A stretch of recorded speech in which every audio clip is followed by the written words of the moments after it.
अध्याय 221। कभी नहीं सोचा था। कोच बस जयपुर में प्रवेश कर गई और आधे घंटे बाद ये लंबी दूरी के बस स्टेशन में पहुंच गई। रोहन मल्होत्रा ने खिड़की से बाहर देखा, कुछ भावुक होकर। वह बहुत समय बाद वापस आए थे और उनके गृहनगर में बदलाव वाकई काफी महत्वपूर्ण थे।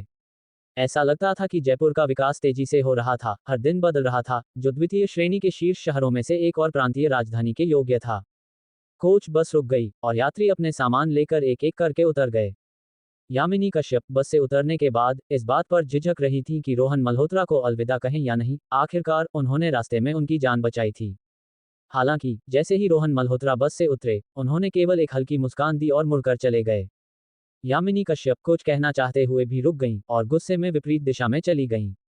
रोहन मल्होत्रा लंबी दूरी के बस स्टेशन से बाहर निकले, एक टैक्सी ली और अपनी दादी के लिए कुछ खरीदने के लिए एक मॉल की ओर बढ़े। रास्ते में उन्होंने घर पर फोन किया ताकि उन्हें पता चले कि वह सुरक्षित हैं। मॉल पहुंचकर रोहन मल्होत्रा इधर उधर घूमे लेकिन समझ नहीं पाए कि क्या खरीदें। उन्हें कपड़ों और जूतों के स्टाइल या साइज का पता नहीं था और मेकअप कुछ हद तक अनुपयुक्त लग रहा था। एक पुरुष का शॉपिंग मॉल में घूमना वाकई में अनजान होना था। अंत में रोहन मल्होत्रा ने एक कड़वी मुस्कान दी, हार मानी और सीधे मॉल के अंदर सुपरमार्केट में चले गए। कुछ पौष्टिक पूरक और फल चुनकर उन्होंने ढेर सारा सामान खरीदा। बुजुर्गों से मिलने के लिए ये कभी गलत नहीं हो सकता, उन्होंने सोचा। उपहार साधारण हो सकते थे लेकिन उनकी दादी सिर्फ इसलिए खुश हो जाएंगी क्योंकि वह वापस आए थे। अपनी खरीदारी के साथ रोहन मल्होत्रा घर जाने के लिए टैक्सी लेने की तैयारी करने लगे। जयपुर उनके काउंटी टाउन से 2 घंटे की ड्राइव की दूरी पर था। लेकिन जैसे ही वह मॉल से बाहर निकले, रोहन मल्होत्रा ने सड़क के उस पार से एक जोरदार चीख सुनी, चोर को पकड़ो। देखने पर उन्होंने सड़क के दूसरी तरफ एक युवक को तेजी से भागते देखा, जिसके पीछे एक महिला दौड़ रही थी, जिसने पीछा करते हुए अपनी एक जूती खो दी थी। हल्की चीखें सुनाई दे रही थीं। मेरे पैसे मत चुराओ, वो मेरे बच्चे के इलाज के लिए हैं। उस तरफ के राहगीर रास्ते से हट गए, शामिल होने की इच्छा नहीं रखते हुए। युवक ने जल्दी ही महिला के साथ अपनी दूरी बढ़ा ली। मैं तुमसे विनती करती हूँ, उसे रोक दो। वो जान बचाने वाले पैसे हैं। महिला चीखी, फिर जमीन पर गिर गई, ऐसा लगता था कि उसका पैर मुड़ गया था। युवक सड़क के इस तरफ भागा और सीधे एक गली के मुहाने की ओर बढ़ा, जो रोहन मल्होत्रा से लगभग 100 मीटर दूर था। भले ही रोहन मल्होत्रा पीछा करना चाहते, तब तक बहुत देर हो चुकी थी। अचानक उन्होंने एक परिचित आकृति को गली के मुहाने पर एक दुकान से बाहर निकलते देखा। शॉर्ट्स, लंबी टांगें, एक बेसबॉल कैप, एक पोनीटेल। यह आकृति कुछ हद तक परिचित थी। रोहन मल्होत्रा ने अपनी आंखें सिकुड़ीं। उन्होंने कभी नहीं सोचा था कि वह होगी जो बाहर निकलने की हिम्मत करेगी। यामिनी कश्यप। उस पल में यामिनी कश्यप अपने बैग को गोल गोल घुमा रही थीं और सटीक रूप से युवक के सिर पर मारा, जिससे वह ठोकर खा गया। कौन, कम भक्त, तुम मरने की तलाश में हो? चोर ने गर्जना की। यामिनी कश्यप अपने बैग को घबराहट में पकड़े हुए देखा कि वह आदमी अपना संतुलन वापस पा रहा था और उसे खतरनाक ढंग से घूर रहा था। तूने मुझे मारा, तू छोटी सी बदमाश मेरे साथ खेलना चाहती है, उसने धमकी दी, उसकी ओर बढ़ते हुए। हैरान होकर यामिनी कश्यप 2 कदम पीछे हटी और चीखी, मेरे पास मत आओ, मदद करो।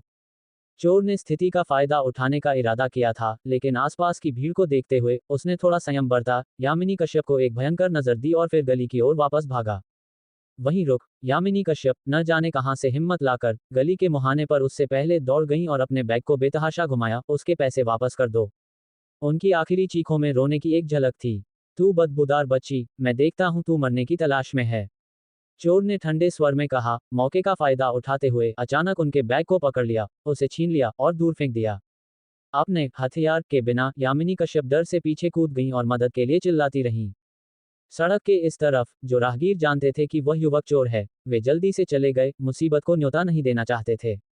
बाद में आए लोग पूरी कहानी नहीं जानते हुए यहां तक कि पूछने लगे, क्या ये जोड़ा झगड़ा कर रहा है? ये सुनकर चोर की आंखें चमक उठी और उसने तुरंत चिल्लाया, तू गंदी औरत, मेरे साथ धोखा करके दूसरे मर्द के साथ भाग रही है, मैं तुझे आज मार डालूंगा। ये जोड़ा झगड़ा कर रहा है। जो लोग तमाशा देखने के लिए इकट्ठा हुए थे, उन्हें अचानक समझ आया। कई लोग इशारा करके टिप्पणी करने लगे। अब और भी कम लोग पास आए। नहीं, मैं उसे नहीं जानती, यामिनी कश्यप ने चिंता में चिल्लाकर कहा।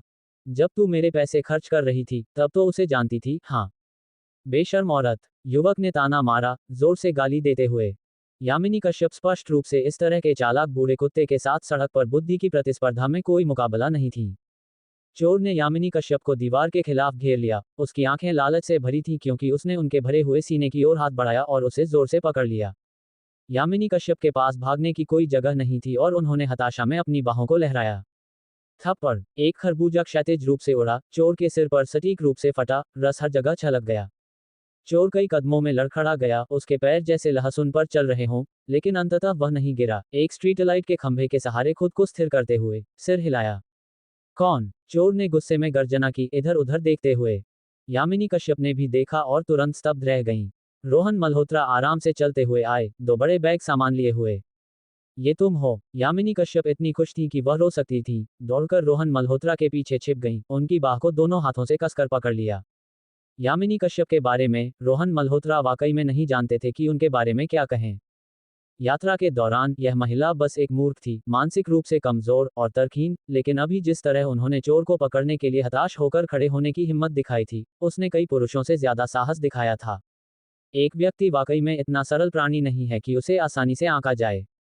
रोहन मल्होत्रा ने आह भरी, अपनी चीजें नीचे रख दी। इनका ख्याल रखो। यामिनी कश्यप ने जोर से सिर हिलाया। तूने मुझ पर कुछ फेंका, कमीने। चोर ने चिल्लाया, एक स्विच ब्लेड निकाला और रोहन मल्होत्रा की ओर बढ़ा। हताश अपराधियों से लड़ने का अनुभव होने के कारण ये छोटा मोटा चोर रोहन मल्होत्रा की नजरों में वाकई में कुछ भी नहीं था। रक्तकमल, युद्ध तकनीक। रोहन मल्होत्रा के विचार पर रक्तकमल ने कौशल को उनके दिमाग में अंकित कर दिया। रोहन मल्होत्रा की आंखें अचानक चमक उठीं। चोर झपटा, खंजर ठंडा चमकता हुआ सीधे रोहन मल्होत्रा की ओर भौंका। यामिनी कश्यप ने चिंता की चीख निकाली। रोहन मल्होत्रा ने एक तरफ कदम रखा, खंजर से बचते हुए, और एक खुली हथेली के साथ चोर के चेहरे पर दबाया, जबकि अपने पैर से उसे ठोकर मारी। बस एक चाल से चोर को साफ सुथरे ढंग से जमीन पर धकेल दिया गया। रोहन मल्होत्रा ने एक लात मारी। एक चीख के साथ आसपास देख रहे पुरुषों को कांपने से खुद को रोक नहीं पाया। पुरुष प्राणियों से निपटने में प्रतिद्वंद्वी को वश में करने की अंतिम तकनीक वह जगह है। ज्यादा बल की जरूरत नहीं, 1 सेकंड और आप एक गुंडे को कमजोर में बदल देते हैं। चोर ने अपनी कमर पकड़ ली, उसका चेहरा विकृत हो गया, दर्द ने उसे लगभग बेहोश कर दिया।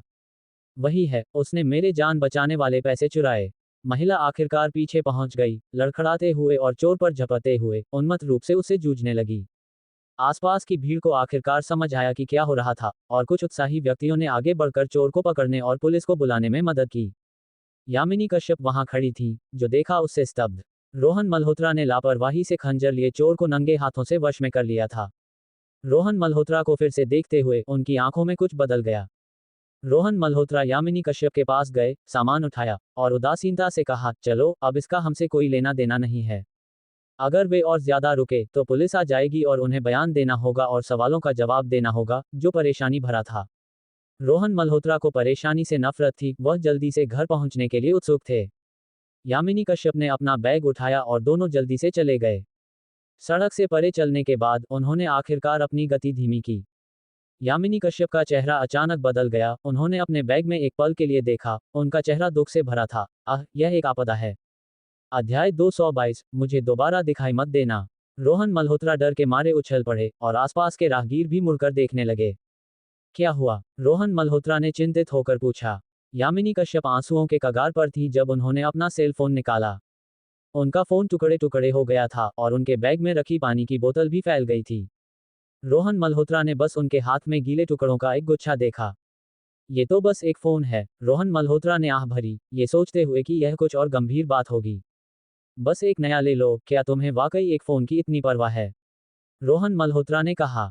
महिलाएं अक्सर अपने फोन बदलती रहती हैं। वैसे भी यामिनी कश्यप ने सिर्फ एक बेसबॉल कैप के लिए 500 रुपये से ज्यादा खर्च किए थे, उनके पास पैसे की कमी तो नहीं थी। तुम नहीं समझते, मेरे कॉन्सर्ट वीडियो उसमें थे। यामिनी कश्यप ने हताशा में कहा, लगभग रोते हुए। तुम बस इंटरनेट से एक क्लिप डाउनलोड कर सकती हो, शायद वह तुम्हारे वीडियो से भी ज्यादा साफ हो। इसमें भावनात्मक मूल्य था, ठीक है। यामिनी कश्यप वास्तव में रो पड़ी। रोहन मल्होत्रा ने अपना चेहरा खुरचने से खुद को रोक नहीं पाए। पहले तो वह बेपरवाह थे, जब तक कि आसपास के लोग इशारा करके और बातें करने न लगे। देखो, एक बड़ा आदमी एक लड़की को रुला रहा है। हाय, आजकल के पुरुष महिलाओं की कद्र करना और उनके प्रति कोमल होना नहीं जानते, और खुद को पुरुष कहते हैं। तुम मेरे साथ ऐसा नहीं कर सकते, वरना मैं तुम्हें दिखाने के लिए मर जाऊंगी। आरोप और चर्चा की आवाजों ने रोहन मल्होत्रा को बिना किसी बचाव के छोड़ दिया। रो मत, ये बस एक वीडियो है। रोहन मल्होत्रा ने उन्हें सांत्वना देने की कोशिश की, लेकिन उनकी कोशिश ने यामिनी कश्यप को और जोर से रुला दिया। रोहन मल्होत्रा पूरी तरह से असमंजस में थे और उन्होंने अपने बैग में हाथ डाला, उन्हें कुछ दिया। लो, ये लो। यामिनी कश्यप अभी भी रोना चाहती थी, लेकिन उस वस्तु को देखते ही वह अचानक उछल पड़ी, उनकी हैरानी में खुशी की झलक थी। वैशाली मोरानी का हस्ताक्षरित नया एल्बम। जब यामिनी कश्यप इंद्रपुर से निकली थी, तब नया एल्बम अभी अभी रिलीज हुआ था और वह एक भी नहीं ले पाई थी। और वैशाली मोरानी के हस्ताक्षर के साथ, ये स्पष्ट रूप से पहली रिलीज का सीमित संस्करण था। तुम भी कॉन्सर्ट में थे, है ना? ये कॉन्सर्ट के उपहार से है, यामिनी कश्यप हकलाते हुए बोली, फिर उसे अपनी छाती से कसकर पकड़ लिया, सावधानी से रोहन मल्होत्रा को देखते हुए, तुम वाकई मुझे ये दे रहे हो? कोई वापसी नहीं। रोहन मल्होत्रा ने उन्हें एक नजर दी और अकेले चलते रहे। वह उनके साथ तकरार नहीं करना चाहते थे। यामिनी कश्यप फिर से उनके पीछे पीछे आई, थोड़ा शर्मिंदगी के साथ, मैं इसके लिए तुम्हें पैसे दूंगी। जरूरत नहीं। एक हस्ताक्षरित एल्बम, मेरे पास अभी भी 10-8 और हैं, रोहन मल्होत्रा ने सुस्ती से कहा, जिससे तुरंत यामिनी कश्यप की नाराज, रोष भरी नजर मिली। जैसे कि उनके आदर्श का हस्ताक्षरित नया एल्बम बेकार हो। ऐसा खजाना होने के बावजूद इसे दिखाने का विरोध करना। यामिनी कश्यप ने सोचा कि कैसे उन्होंने बस में कॉन्सर्ट वीडियो को एक कीमती रत्न की तरह संजोया था और इसे इस आदमी के सामने बार बार चलाया था, अब उन्हें थोड़ी शर्मिंदगी महसूस हुई। रोहन मल्होत्रा ने यामिनी कश्यप के चेहरे का भाव देखा और हंसने से खुद को रोक नहीं पाए। वह झूठ नहीं बोल रहे थे, उनके पास वाकई में उनके बैग में 10-8 और थे, जो उन्होंने प्रेस कॉन्फ्रेंस के बाद वैशाली मोरानी से मांगे थे। सिवाय एक बहुत खास के, जो वैशाली खन्ना के लिए रखा गया था। बाकी वाकई में घर ले जाने के लिए उपहार के रूप में थे।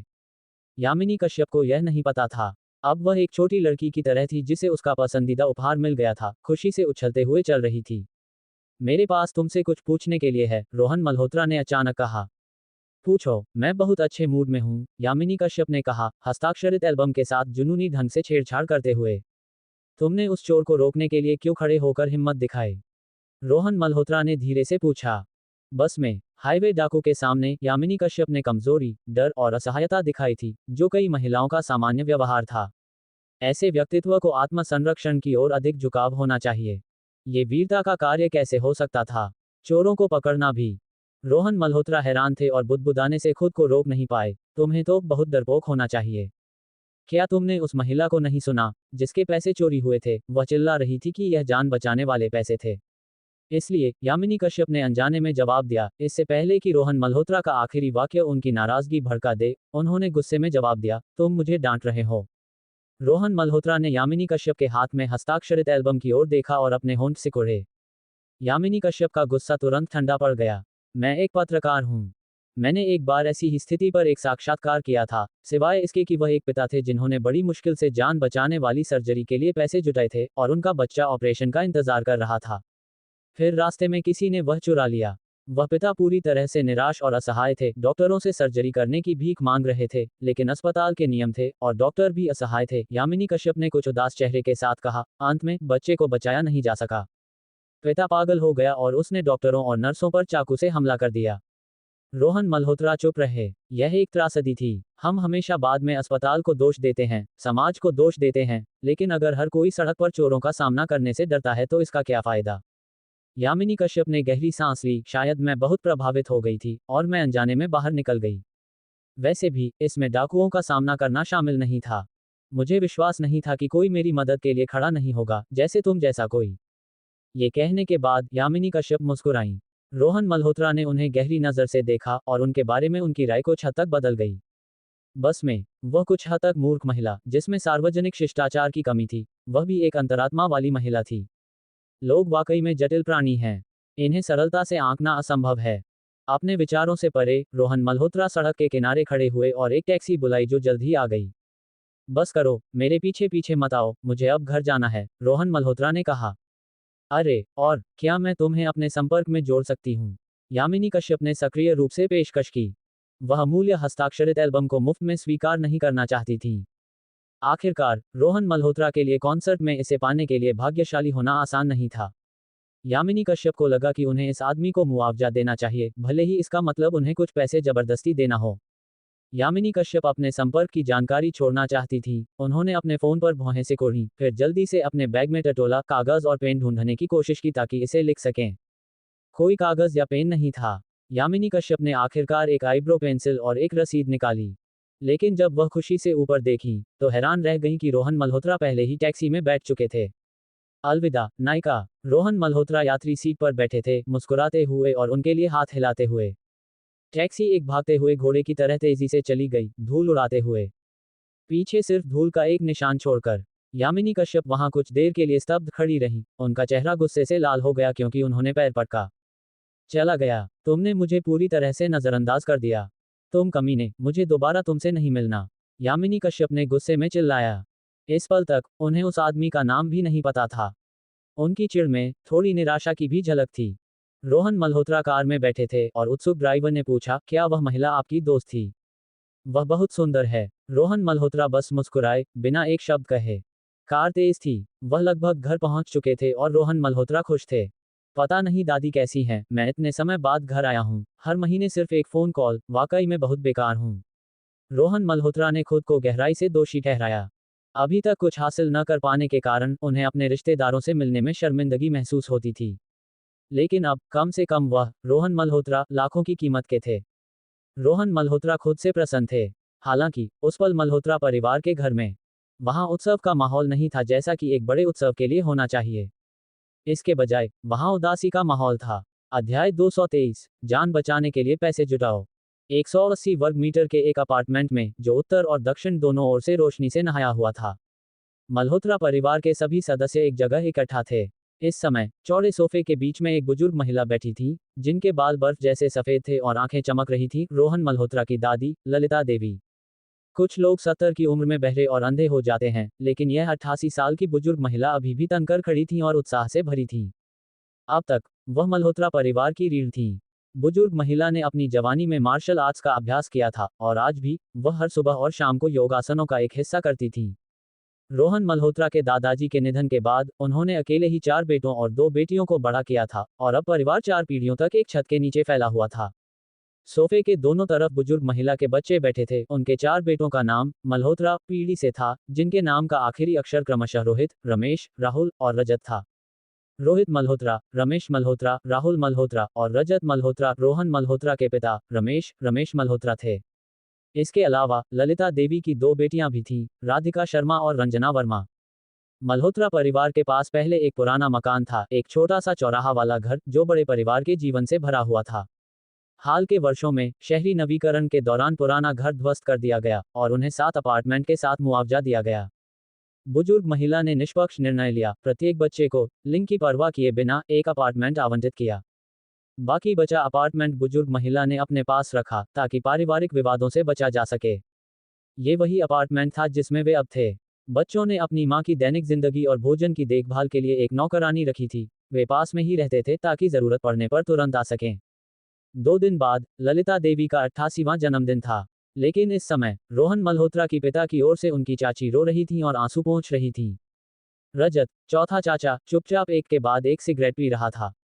पूरा कमरा उनकी मनोदशा को दर्शाने वाली चुप्पी से भरा हुआ था। कुछ समय पहले खबर आई थी कि मल्होत्रा परिवार के चौथे चाचा के बेटे शुभम मल्होत्रा को किसी तरह का ब्रेन ट्यूमर हो गया था और वह अस्पताल में भर्ती था। इलाज की अनुमानित लागत थी 8 लाख रुपये। 8 लाख रुपये।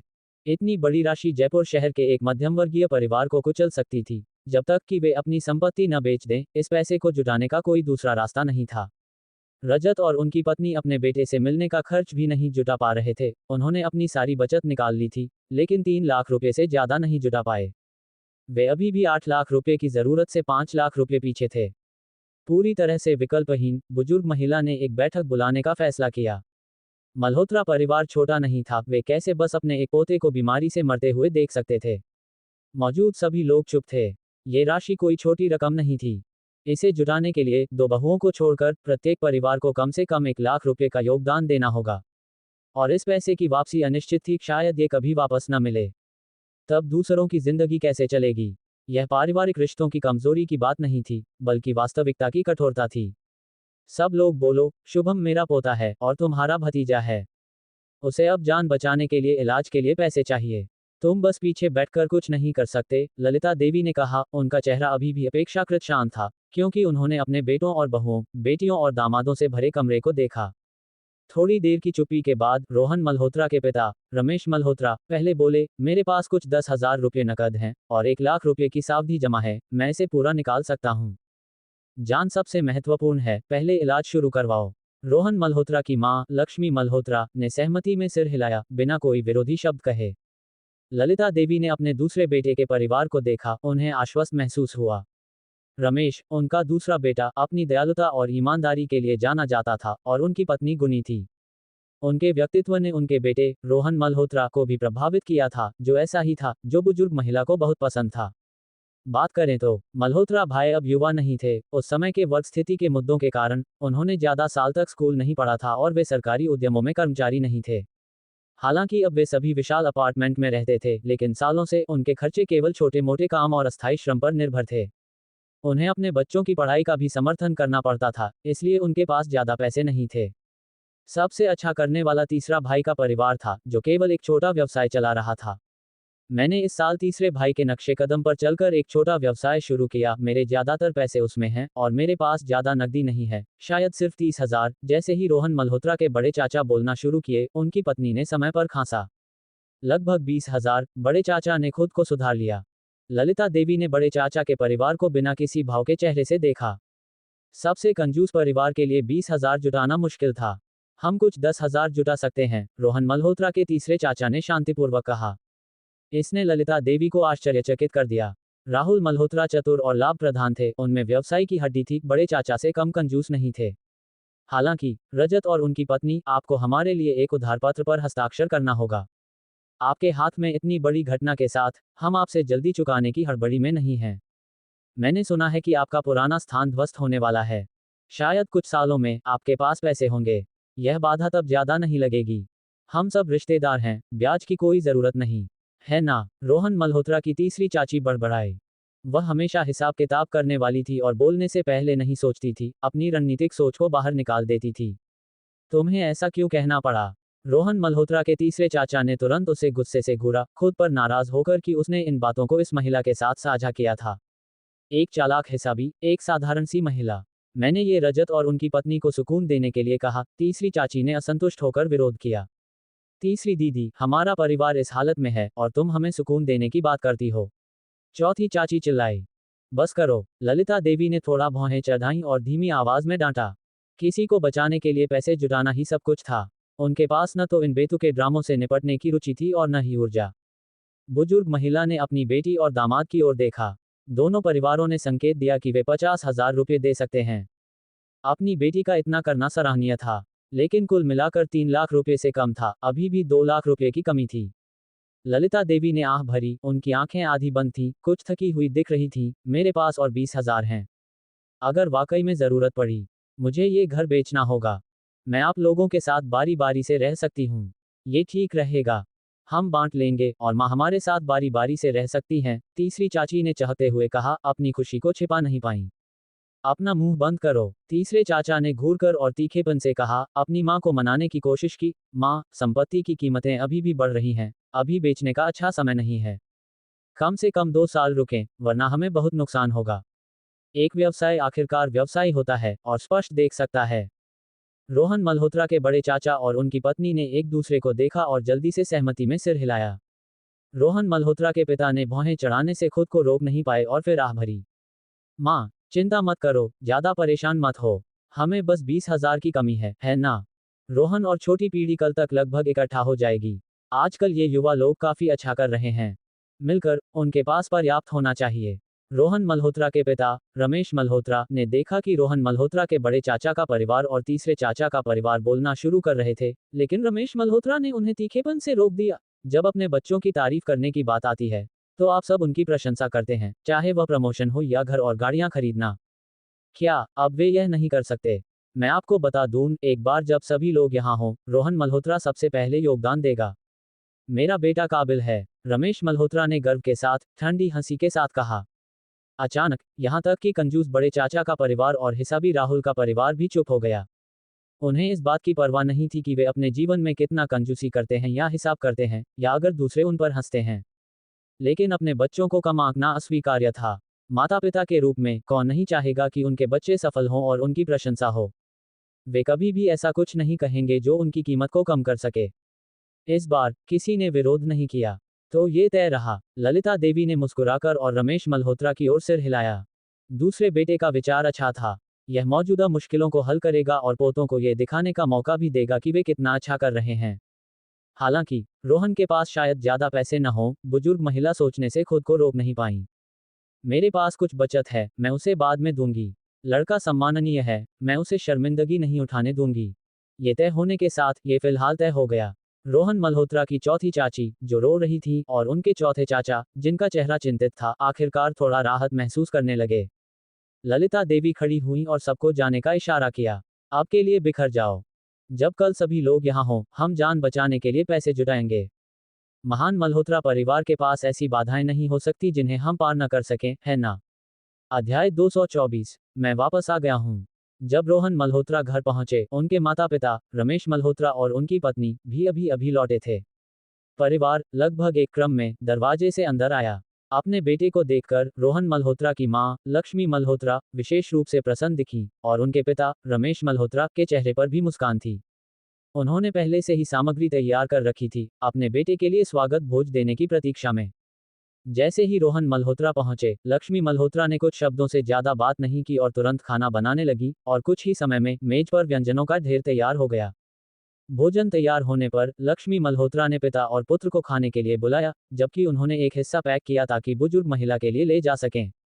रोहन मल्होत्रा भी जाना चाहते थे, लेकिन लक्ष्मी मल्होत्रा ने उन्हें रोक दिया। पहले खाना खा लो, तुम बाद में जा सकते हो, तुम्हें अपनी दादी से बात करने के लिए बहुत समय मिलेगा। रमेश मल्होत्रा ने भी यही कहा और यहाँ तक कि कुछ देसी शराब निकाली। अपने बेटे के साथ कुछ प्याले पीना चाहते थे। रोहन मल्होत्रा को सहमत होना पड़ा। बेटा, तुम 1 साल से ज्यादा समय से घर नहीं आए, क्या तुम बाहर अच्छा कर रहे हो? रमेश मल्होत्रा ने शराब का एक घूंट लेने के बाद मुस्कुराते हुए पूछा। पिछले वर्षों में रोहन मल्होत्रा हमेशा अच्छी खबरें लेकर घर आते थे, लेकिन उनकी स्पष्ट दुबलापन और थकान छिपाई नहीं जा सकती थी। कभी कभी माता पिता का कुछ न कहना यह नहीं वेजे कि वे नहीं जानते। जब रोहन मल्होत्रा छोटे थे, रमेश मल्होत्रा बहुत सख्त थे, लेकिन जैसे जैसे उनका बेटा बड़ा हुआ, उन्होंने अब पहले की तरह बड़ी सफलता की मांग नहीं की, केवल ये चाहा कि वह खुश और आनंदित रहे। अब जब रोहन मल्होत्रा लौटे, रमेश मल्होत्रा ने महसूस किया कि उनका बेटा बदल गया था। युवक गोरा हो गया था, भारी हो गया था, और उसकी आंखों और भौहों में चमकती आत्मविश्वास और स्थिरता ने रमेश मल्होत्रा को अपरिचित और प्रसन्न दोनों महसूस कराया। कौन सा पिता नहीं चाहता कि उसका बच्चा फले फूले? ये ठीक रहा है, मैं इस बार नहीं जा रहा, मैं जयपुर में स्थायी रूप से बसने की योजना बना रहा हूँ, रोहन मल्होत्रा ने मुस्कुराते हुए कहा। क्या कंपनी ने यह व्यवस्था की? रमेश मल्होत्रा ने पूछा। नहीं, मैंने इस्तीफा दे दिया, रोहन मल्होत्रा ने बेपरवाही से जवाब दिया। रमेश मल्होत्रा ने अपने बेटे को गहरी नजर से देखा। रोहन मल्होत्रा बचपन से ही जिद्दी थे और उनमें बहुत मजबूत गर्व की भावना थी। यही कारण था कि वे वर्षों से घर नहीं आए थे। अब जब वे इतने खुले तौर पर इस्तीफे की बात कर सकते थे, ये दर्शाता था कि उनके पास गर्व करने के लिए कुछ था। शायद उन्होंने कुछ पैसे कमाए थे और जयपुर में नई शुरुआत करना चाहते थे। स्पष्ट रूप से कहें तो जयपुर में वास्तव में इंद्रपुर से ज्यादा संभावनाएं थीं। अच्छा, तुम वापस आ गए, यह अच्छा है। रमेश मल्होत्रा ने दिल से हंसे। पिताजी तुम्हारा समर्थन करते हैं। हाँ, कल तुम लोग। लक्ष्मी मल्होत्रा एक खाने का डिब्बा पकड़े हुए और जाने वाली थी, तुरंत खांसी और अपने पति को धक्का दिया, डांटते हुए, बच्चा अभी अभी वापस आया है, और इतनी लंबी बस यात्रा के बाद, क्या तुम उसे पहले आराम नहीं करने दे सकते? रमेश मल्होत्रा चौंक गए, फिर हंसे भी, सिर हिलाते हुए, हाँ हाँ। आओ बेटा, एक और प्याला।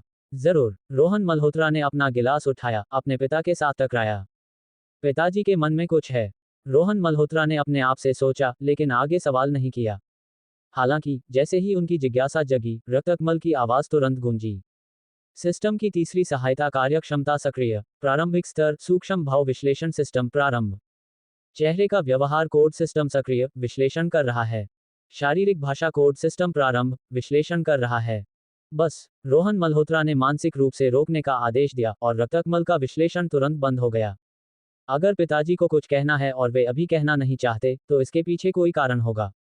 अगर रोहन मल्होत्रा वास्तव में जानना चाहते थे, तो वे सीधे पूछ लेंगे। अपने पिता का विश्लेषण करने के लिए सिस्टम की सहायता की आवश्यकता नहीं थी। एक उप महाप्रबंधक के रूप में रोहन मल्होत्रा ने तीसरी सिस्टम सहायता कार्यक्षमता प्राप्त की थी, सूक्ष्म भाव विश्लेषण सिस्टम। वास्तव में ये कार्यक्षमता अभी भी प्रारंभिक स्तर पर थी, जो किसी व्यक्ति के चेहरे के भाव और हाव भाव का अवलोकन करके यह विश्लेषण करती थी कि वह व्यक्ति झूठ बोल रहा है या नहीं, और यह पहचानती थी कि वह व्यक्ति क्या छिपाने की कोशिश कर रहा है, उसका असली केंद्र बिंदु क्या है। ये सहायक कार्यक्षमता रोहन मल्होत्रा के स्तर बढ़ने के साथ अपग्रेड हो सकती थी। प्राचीन लोग शब्दों का अवलोकन और चेहरों की जांच की बात करते थे और आधुनिक नेता किसी व्यक्ति के दिल में झांकने की क्षमता की लालसा करते हैं। ये सहायता उसी इच्छा से उत्पन्न हुई थी। क्योंकि यह एक विकसित होने वाला प्रकार है, रक्तकमल ने जानबूझकर कुछ अतिरिक्त जानकारी का खुलासा किया। एक बार जब ये सहायता अपने उच्चतम स्तर तक अपग्रेड हो जाएगी, तो ये किसी व्यक्ति की स्वयं के प्रति निष्ठा की गणना भी कर सकती है, और इससे भी डरावना यह है कि यह किसी की अव्यक्त भाषा को उजागर कर सकती है। यह मन पढ़ने जैसा है। हालांकि उस स्तर तक पहुंचने के लिए बहुत उच्च पद की आवश्यकता होगी। रोहन मल्होत्रा ने अपने पिता के साथ रात का खाना खत्म किया और उनकी मां भी लौट आई थी। तीनों परिवार ने कुछ देर तक बात की और रोहन मल्होत्रा ने कुछ चीजें उठाई ताकि दादी से मिलने जा सकें। इस समय ललिता देवी ने भी अपना रात का खाना खत्म कर लिया था और वे अपने द्वारा उगाए गए एक दर्जन गमलों के फूलों की देखभाल कर रही थीं। उनके बगल में एक लंबी और सुंदर लड़की खड़ी थी, उनकी भतीजी रिया मल्होत्रा, जो रोहन मल्होत्रा के बड़े चाचा के परिवार की बेटी थी। दादी, मैंने शुभम की बात सुनी है, आप ज्यादा परेशान मत होइए। राहुल, मेरा भाई, कल वापस आ रहा है। वह अब जयपुर में एक बड़ी कंपनी का विभाग प्रबंधक है, हमारी पीढ़ी में सबसे अच्छा। मैंने सुना है कि उसकी वार्षिक तनख्वाह 2 लाख रुपये है। उसकी मदद से और हमसे थोड़ा और कोई समस्या नहीं होगी, रिया मल्होत्रा ने कहा, अपने चेहरे पर प्रशंसा को छिपा नहीं पाए। राहुल मल्होत्रा जूनियर। जैसे ही ललिता देवी ने अपने काम में रुककर गमले के पौधे को देखा, वे हल्के से आह भरी। वास्तव में तीसरे बेटे का ये बच्चा छोटी पीढ़ी में सबसे उत्कृष्ट था, प्रभावशाली रूप से फल फूल रहा था। लेकिन ये बच्चा तीसरे बेटे की तरह हर चीज में हिसाबी था, यहाँ तक कि अपने रिश्तेदारों के साथ शर्तें रखता था। कभी कभी इतना उपयोगितावादी की डरावना लगता था। अपने पोतों के बारे में सोचते हुए ललिता देवी को एक सच्ची भावना महसूस हुई। कुछ अपने माता पिता के नक्शे कदम पर चले, जैसे रोहन मल्होत्रा, जो अपने पिता रमेश मल्होत्रा की तरह थे, सीधे सादे, एक उदार हृदय के साथ। कुछ अपने माता पिता की तरह नहीं थे, जैसे उनके सामने रिया मल्होत्रा। जबकि बड़े चाचा बहुत कंजूस थे, रिया मल्होत्रा इसके विपरीत थीं। यहाँ तक कि एक थी जो नीले से भी नीली निकली, राहुल मल्होत्रा जूनियर। ये सबसे बड़ा पोता अगर उसे सौदे में बेहतर हिस्सा न मिले तो हारे हुए जैसा महसूस करता था। रिया मल्होत्रा, जो लंबे समय से घर नहीं आई थी, केवल ये जानती थी कि उसका चचेरा भाई अच्छा कर रहा है, लेकिन उसे लाभ के लिए उसकी नज़र के बारे में नहीं पता था, जो रिश्तेदारी को नज़रअंदाज करने तक था। ललिता देवी ने कड़वी मुस्कान के साथ मदद नहीं कर पाई, अपनी छोटी कैंची से टहनियों और लताओं को काटते हुए। इस बड़े परिवार को उन्होंने इतने सालों तक अकेले ही संभाला था। अब सभी के पास मजबूत पंख हो गए थे और उन्हें इसे बनाए रखना मुश्किल लग रहा था। कल होने वाला दान, उनकी एक बुजुर्ग महिला की बातें शायद अब ज्यादा वजन न रखती हों। मन में कुछ भारी होने के साथ ललिता देवी ने कई बार गलत टहनियों को काट दिया बिना इसे महसूस किए। रिया मल्होत्रा खुद को रोक नहीं पाई, राहुल मल्होत्रा जूनियर के कारनामों के बारे में बात करती रही, कैसे उसने अपनी राह बनाई, कैसे उसने विभिन्न प्रतिस्पर्धियों को पछाड़ा और अंत में एक शीर्ष कंपनी का प्रबंधक बन गया। ललिता देवी ने रिया मल्होत्रा को एक नज़र देखा। ये लड़की जन्म से ही करियर उन्मुख महिला थी, केवल उपलब्धियों को मान्यता देती थी। राहुल मल्होत्रा जूनियर की कहानियां जो वह बयान कर रही थी, ज्यादातर उसकी तीसरी चाची द्वारा फैलाई गई थीं। शानदार और अजेय। ललिता देवी को पहले इन कहानियों को सुनकर खुशी होती थी, लेकिन इन्हें बहुत बार सुनने के बाद वे अब उनके मन में कोई भावनाएं नहीं जगाती थीं। दादी, अचानक एक पुकार गूंजी और आधा खुला दरवाजा धक्का देकर खोला गया। रोहन मल्होत्रा अपने हाथों में चीजें लिए चेहरे पर मुस्कान के साथ अंदर आए।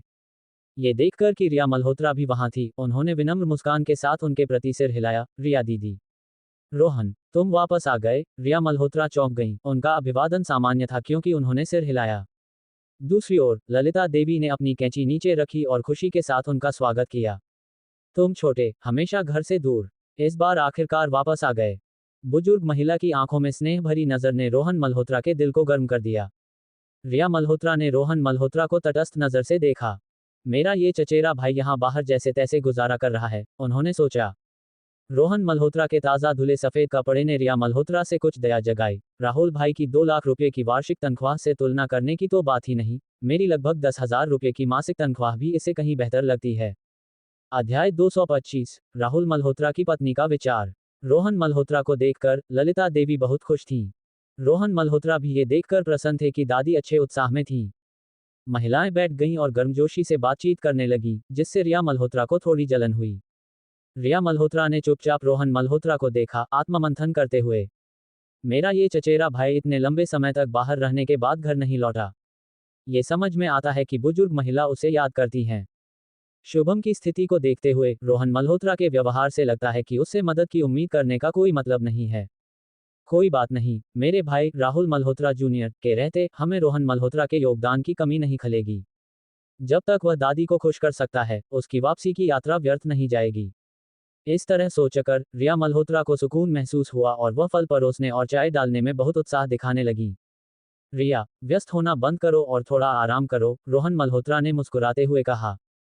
तुम शरारती, इस बार कितने समय रह रहे हो? और फिर कब जा रहे हो? ललिता देवी ने हंसते हुए डांटा, जिसमें थोड़ा दुख झलक रहा था। वह पहले से ही 88 साल की थी और उस उम्र में अगर वह सो गईं, तो शायद फिर कभी न जागें। शायद अगली बार जब वह और उनकी बेटी मिलें, वे दुनिया के अलग अलग छोर पर हों। मैं इस बार नहीं जा रहा। मैं जयपुर वापस जाकर अपने करियर को विकसित करने जा रहा हूं, ताकि मैं आपसे अक्सर मिलने आ सकूं। रोहन मल्होत्रा ने मुस्कुराते हुए कहा।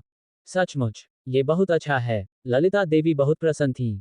वह जयपुर वापस जा रहा है। क्या मेरा चचेरा भाई इंद्रपुर में कुछ नहीं कर पाया? रिया मल्होत्रा ने सोचा, ये सच है, कई सालों की मेहनत के बाद उसने कोई नाम नहीं कमाया। बाहर इधर उधर भटकने का क्या मतलब था? रिया मल्होत्रा बैठ गईं और रोहन मल्होत्रा से ईमानदारी से बोलीं, रोहन, तुम्हें पहले ही वापस आ जाना चाहिए था। हालांकि कुछ दिन पहले एक बड़े स्टार ने इंद्रपुर में एक कॉन्सर्ट किया और यह पूरे देश में सनसनी बन गया। यह आखिरकार एक अलग थलग घटना थी। इसका मतलब यह नहीं है कि इंद्रपुर में जीवन जयपुर से बेहतर है। इसके विपरीत, जयपुर हमेशा इंद्रपुर से बेहतर रहा है। इसके अलावा, हम आम लोगों का सेलिब्रिटी से कोई लेना देना नहीं है। यहाँ तक कि अगर इंद्रपुर पूरे देश में प्रसिद्ध हो जाए, तो इससे हमें क्या लेना देना? अगर तुम जयपुर वापस आते हो, तो हम भाई बहन सब यहीं हैं। हम आसानी से तुम्हें नौकरी दिला सकते हैं। जब तक तुम मेहनत और लगन से काम करो, 3 से 5 साल में प्रबंधक बनना या 10,000 से ज्यादा की मासिक तनख्वाह पाना असंभव नहीं होगा। रिया मल्होत्रा ने गंभीरता से बोला, जिससे रोहन मल्होत्रा अनजाने में अपनी नाक छूने लगे। 10,000 से ज्यादा की मासिक तनख्वाह और एक प्रबंधक का पद। अगर इस चचेरी बहन को पता होता कि उनके खाते में 1 करोड़ रुपए से ज्यादा है और वे यहाँ जयपुर में सबसे अच्छा उद्यम चुनने आए हैं, ताकि आसानी से उप महाप्रबंधक बन जाएं, तो मुझे आश्चर्य है कि वह क्या सोचेगी। हालांकि रोहन मल्होत्रा इसका ढिंढोरा पीटना नहीं चाहते थे, इसलिए उन्होंने चेहरे पर मुस्कान के साथ स्पष्ट रूप से सिर हिलाया।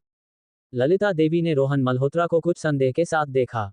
बुजुर्ग महिला 80 साल से ज्यादा जी चुकी थी, उन्होंने कई तूफानों का सामना किया था और उन्होंने युवा पीढ़ी से ज्यादा लोग, घटनाएं और चीजें देखी थीं। उन्होंने रोहन मल्होत्रा की मुस्कान में विशिष्ट आत्मविश्वास और संयम को तीव्रता से नोटिस किया। बुजुर्ग महिला सोचने से खुद को रोक नहीं पाई। इस बार अपने सबसे बड़े पोते को देखकर वह आत्मविश्वास और संयमित लगता है। दशकों में कई लोगों को देखने के बाद, कुछ गणमान्य व्यक्तियों को छोड़कर, मल्होत्रा परिवार में केवल राहुल मल्होत्रा जूनियर में वह आभा है। रोहन ने इंद्रपुर में क्या अनुभव किया? ललिता देवी उत्सुक थी, लेकिन उन्होंने नहीं पूछा। जबकि रिया मल्होत्रा को लगता था कि वह रोहन मल्होत्रा के लिए एक उज्ज्वल भविष्य की रूपरेखा तैयार करके मदद कर रही थी, उन्होंने नोटिस किया कि वह बहुत उत्साहित नहीं लग रहा था और उनका उत्साह कम हो गया। मेरे इस चचेरे भाई में बहुत ज्यादा गर्व है, ठीक चाचा की तरह। आह, वह सिर्फ अपनी इज्जत के लिए खुद को तड़पा रहा है। क्यों परेशान होना? रिया मल्होत्रा ने सोचा कि रोहन मल्होत्रा मदद मांगने के लिए बहुत जिद्दी है और मन ही मनाह भरी, जिससे उनकी उसके प्रति राय कम हो गई। थोड़ी देर और बैठने के बाद और इसे नीरस पाकर, रिया मल्होत्रा ने ललिता देवी से विदा ली और पहले चली गईं। रोहन मल्होत्रा ने दादी का साथ दिया और पूरी दोपहर बातचीत की, फिर वापस लौटे। घर वापस जाते समय, रोहन मल्होत्रा ने रिया मल्होत्रा और दादी के अनजाने भावों को याद किया, जिसने उनकी जिज्ञासा को और बढ़ा दिया। लगता है घर में वाकई कुछ चल रहा है। मेरे पिताजी, मेरी दादी, रिया मल्होत्रा। ऐसा क्या हो रहा है कि पूरा परिवार इतना चिंतित है? उन्होंने अपनी बातचीत में कई बार कल का जिक्र किया है, तो जो भी हो, कल तक चीजें स्पष्ट हो जानी चाहिए। रोहन मल्होत्रा ने अपने आप से हंसा। मेरा चचेरा भाई राहुल मल्होत्रा जूनियर, जो खुद को बहुत ऊंचा समझता है, वह भी कल वापस आ रहा है। हमने एक दूसरे को बहुत समय से नहीं देखा। मुझे आश्चर्य है कि क्या राहुल मल्होत्रा की पत्नी फिर से मुझे अपने बेटे को दिखाने के लिए इस्तेमाल करेगी। रोहन मल्होत्रा ने सिर हिलाया और मुस्कुराया। पहले यह उन्हें चिढ़ाता, अब राहुल मल्होत्रा जूनियर उनकी नज़र में मुश्किल से आता था। घर पर रात का खाना खाने के बाद रोहन मल्होत्रा जल्दी सो गए। आखिरकार उन्होंने यात्रा में अच्छी नींद नहीं ली थी और वे वास्तव में थके हुए थे। अगली सुबह रोहन मल्होत्रा अभी भी गहरी नींद में थे। रमेश मल्होत्रा के पिता और उनकी मां लक्ष्मी मल्होत्रा को ललिता देवी के एक फोन कॉल से बुलाया गया। दंपति ने रोहन मल्होत्रा को नहीं जगाया, चाहते थे कि उनका बेटा थोड़ा और सो ले। जब श्रीमान और श्रीमती रमेश मल्होत्रा अपनी मां के घर पहुंचे, तब उन्हें पता चला कि रोहन मल्होत्रा के चाचा राहुल मल्होत्रा और रजत मल्होत्रा और उनके परिवार सभी आ चुके थे। राहुल मल्होत्रा जूनियर थोड़ी देर में पहुंच जाएगा। मूल रूप से मैंने आज रात एक पारिवारिक बैठक आयोजित करने की योजना बनाई थी ताकि पैसे के मुद्दे पर चर्चा हो सके, लेकिन आपके छोटे भाई और उनकी पत्नी ने कहा कि उनके पास पहले कुछ चर्चा करने के लिए है। ललिता देवी ने श्रीमान और श्रीमती रमेश मल्होत्रा से कहा। रमेश मल्होत्रा ने सिर हिलाया। इस बार परिवार का एक भी युवा सदस्य मौजूद नहीं था। स्थिति की तात्कालिकता ने ये सोचने पर मजबूर कर दिया कि राहुल मल्होत्रा के परिवार को क्या कहना है। श्रीमान और श्रीमती रमेश मल्होत्रा बैठ गए। राहुल मल्होत्रा की पत्नी खड़ी हुई, सबकी ओर मुस्कुराई और ललिता देवी से बोली, माँ, मैं ही बोल लेती हूँ, तो कृपया कुछ भी बहुत सीधा लगे तो धैर्य रखें। ललिता देवी, अप्रभावित, ने सिर हिलाया। मेरा बेटा कुछ हद तक अन्य बच्चों से ज्यादा सफल है, उसकी जिंदगी कुछ पहलुओं में मजबूत है, लेकिन उसे अपने घर और गाड़ी के लिए भी भुगतान करना पड़ता है, और अपने परिवार और बच्चों का पालन पोषण करना पड़ता है। दैनिक खर्चे बहुत ज्यादा हैं। अपने छोटे भाई की मदद के लिए एक बड़ी राशि निकालना नेक है, लेकिन भविष्य में हाथ में पैसे न होने से जिंदगी में आत्मविश्वास की कमी होगी। हम अपने बेटे को नीचे नहीं खींच सकते, है ना? रोहन मल्होत्रा की चाची रजत मल्होत्रा की पत्नी की ओर देखे बिना नहीं रह सकी और मुस्कुराते हुए बोली, है ना बहन? तीसरी दीदी, मैं शुभम की ओर से आपका धन्यवाद करती हूँ। मैं आपको एक उधार पत्र दे सकती हूँ। रोहन मल्होत्रा के चाचा रजत की पत्नी ने चतुराई से कहा। टस्क टस्क, उधार पत्र? उधार पत्र का क्या उपयोग? जब आपातकाल हो, इसे पैसे में नहीं बदला जा सकता। उधार पत्र का जिक्र करना, यह बाहर वालों को सुनने में इतना अप्रिय लगता है। चाची ने मुस्कुराते हुए कहा। आप लोग, राहुल मल्होत्रा का परिवार, आखिर कहना क्या चाहते हैं? इधर उधर की बातों की जरूरत नहीं, रमेश मल्होत्रा ने अपनी भौहें छिपाए बिना कहा। रोहन मल्होत्रा के बड़े चाचा, उनकी पत्नी रजत मल्होत्रा और उनकी पत्नी सभी ने सहमति में सिर हिलाया। ठीक है, तो मैं साफ साफ कह देती हूँ। अगर कुछ गलत लगे तो बुरा मत मानना, राहुल मल्होत्रा की पत्नी ने मुस्कुराते हुए कहा। उनके पति के लिए ऐसी बातें बोलना सुविधाजनक नहीं था, लेकिन वह घर की एक महिला को क्या डर।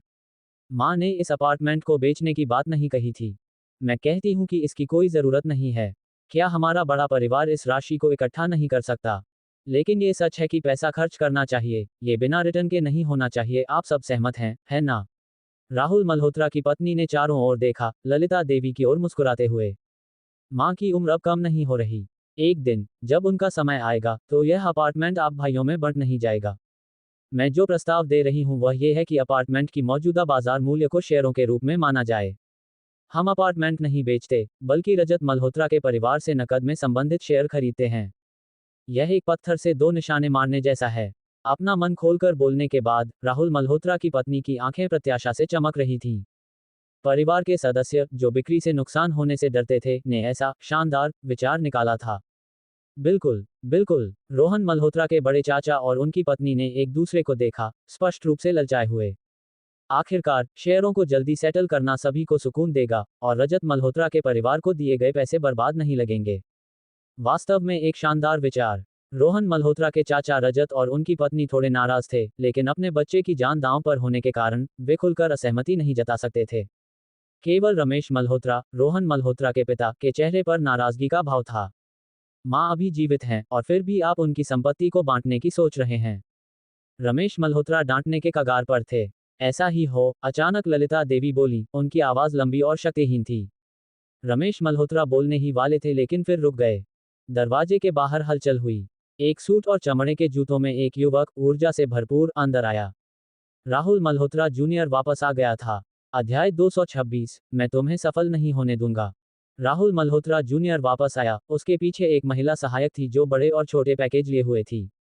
दादी, मैं देख रहा हूँ आप आ गई हैं। राहुल मल्होत्रा जूनियर ने ललिता देवी को मुस्कुराते हुए अभिवादन किया। बुजुर्ग महिला ने मुस्कान के साथ सिर हिलाया। आसपास बैठे अपने चाचाओं की ओर मुड़कर राहुल मल्होत्रा जूनियर ने विनम्रता और बहुत सम्मान के साथ उन्हें अभिवादन किया। रमेश मल्होत्रा और अन्य लोगों के चेहरे कुछ हद तक नर्म हुए क्योंकि उन्होंने जवाब दिया। रोहन मल्होत्रा के चाचा और चाची चेहरों पर मुस्कान लिए, उनकी आवाज का लहजा दूसरों की तुलना में स्पष्ट रूप से नर्म था। बेटा, तुम इतने व्यस्त हो, इतनी जल्दी वापस क्यों आए? शाम को आना काफी होता। तुम्हारे पिता और मैं, तुम्हारी दादी और तुम्हारे चाचाओं के साथ, हम सब इस पर सहमत थे। रोहन मल्होत्रा की चाची ने हल्के से डांटा, हालांकि उनका चेहरा गर्व से चमक रहा था।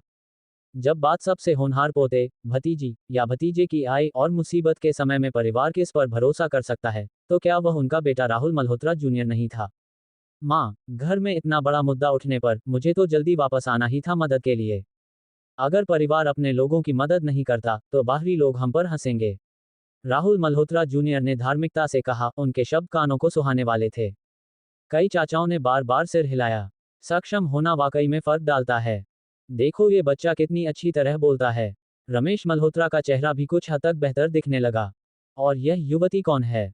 ललिता देवी ने राहुल मल्होत्रा जूनियर के पीछे खड़ी महिला सहायक को देखते हुए पूछा, जो सुंदर और पसंद करने योग्य थी। उनके पोते होने के नाते वह उनके लिए खून और मांस की तरह थी और राहुल मल्होत्रा जूनियर के वैवाहिक मामलों की भी चिंता करती थी। दादी, मैं राहुल मल्होत्रा जूनियर की कानूनी सहायक हूँ, लड़की ने मधुर मुस्कान के साथ कहा।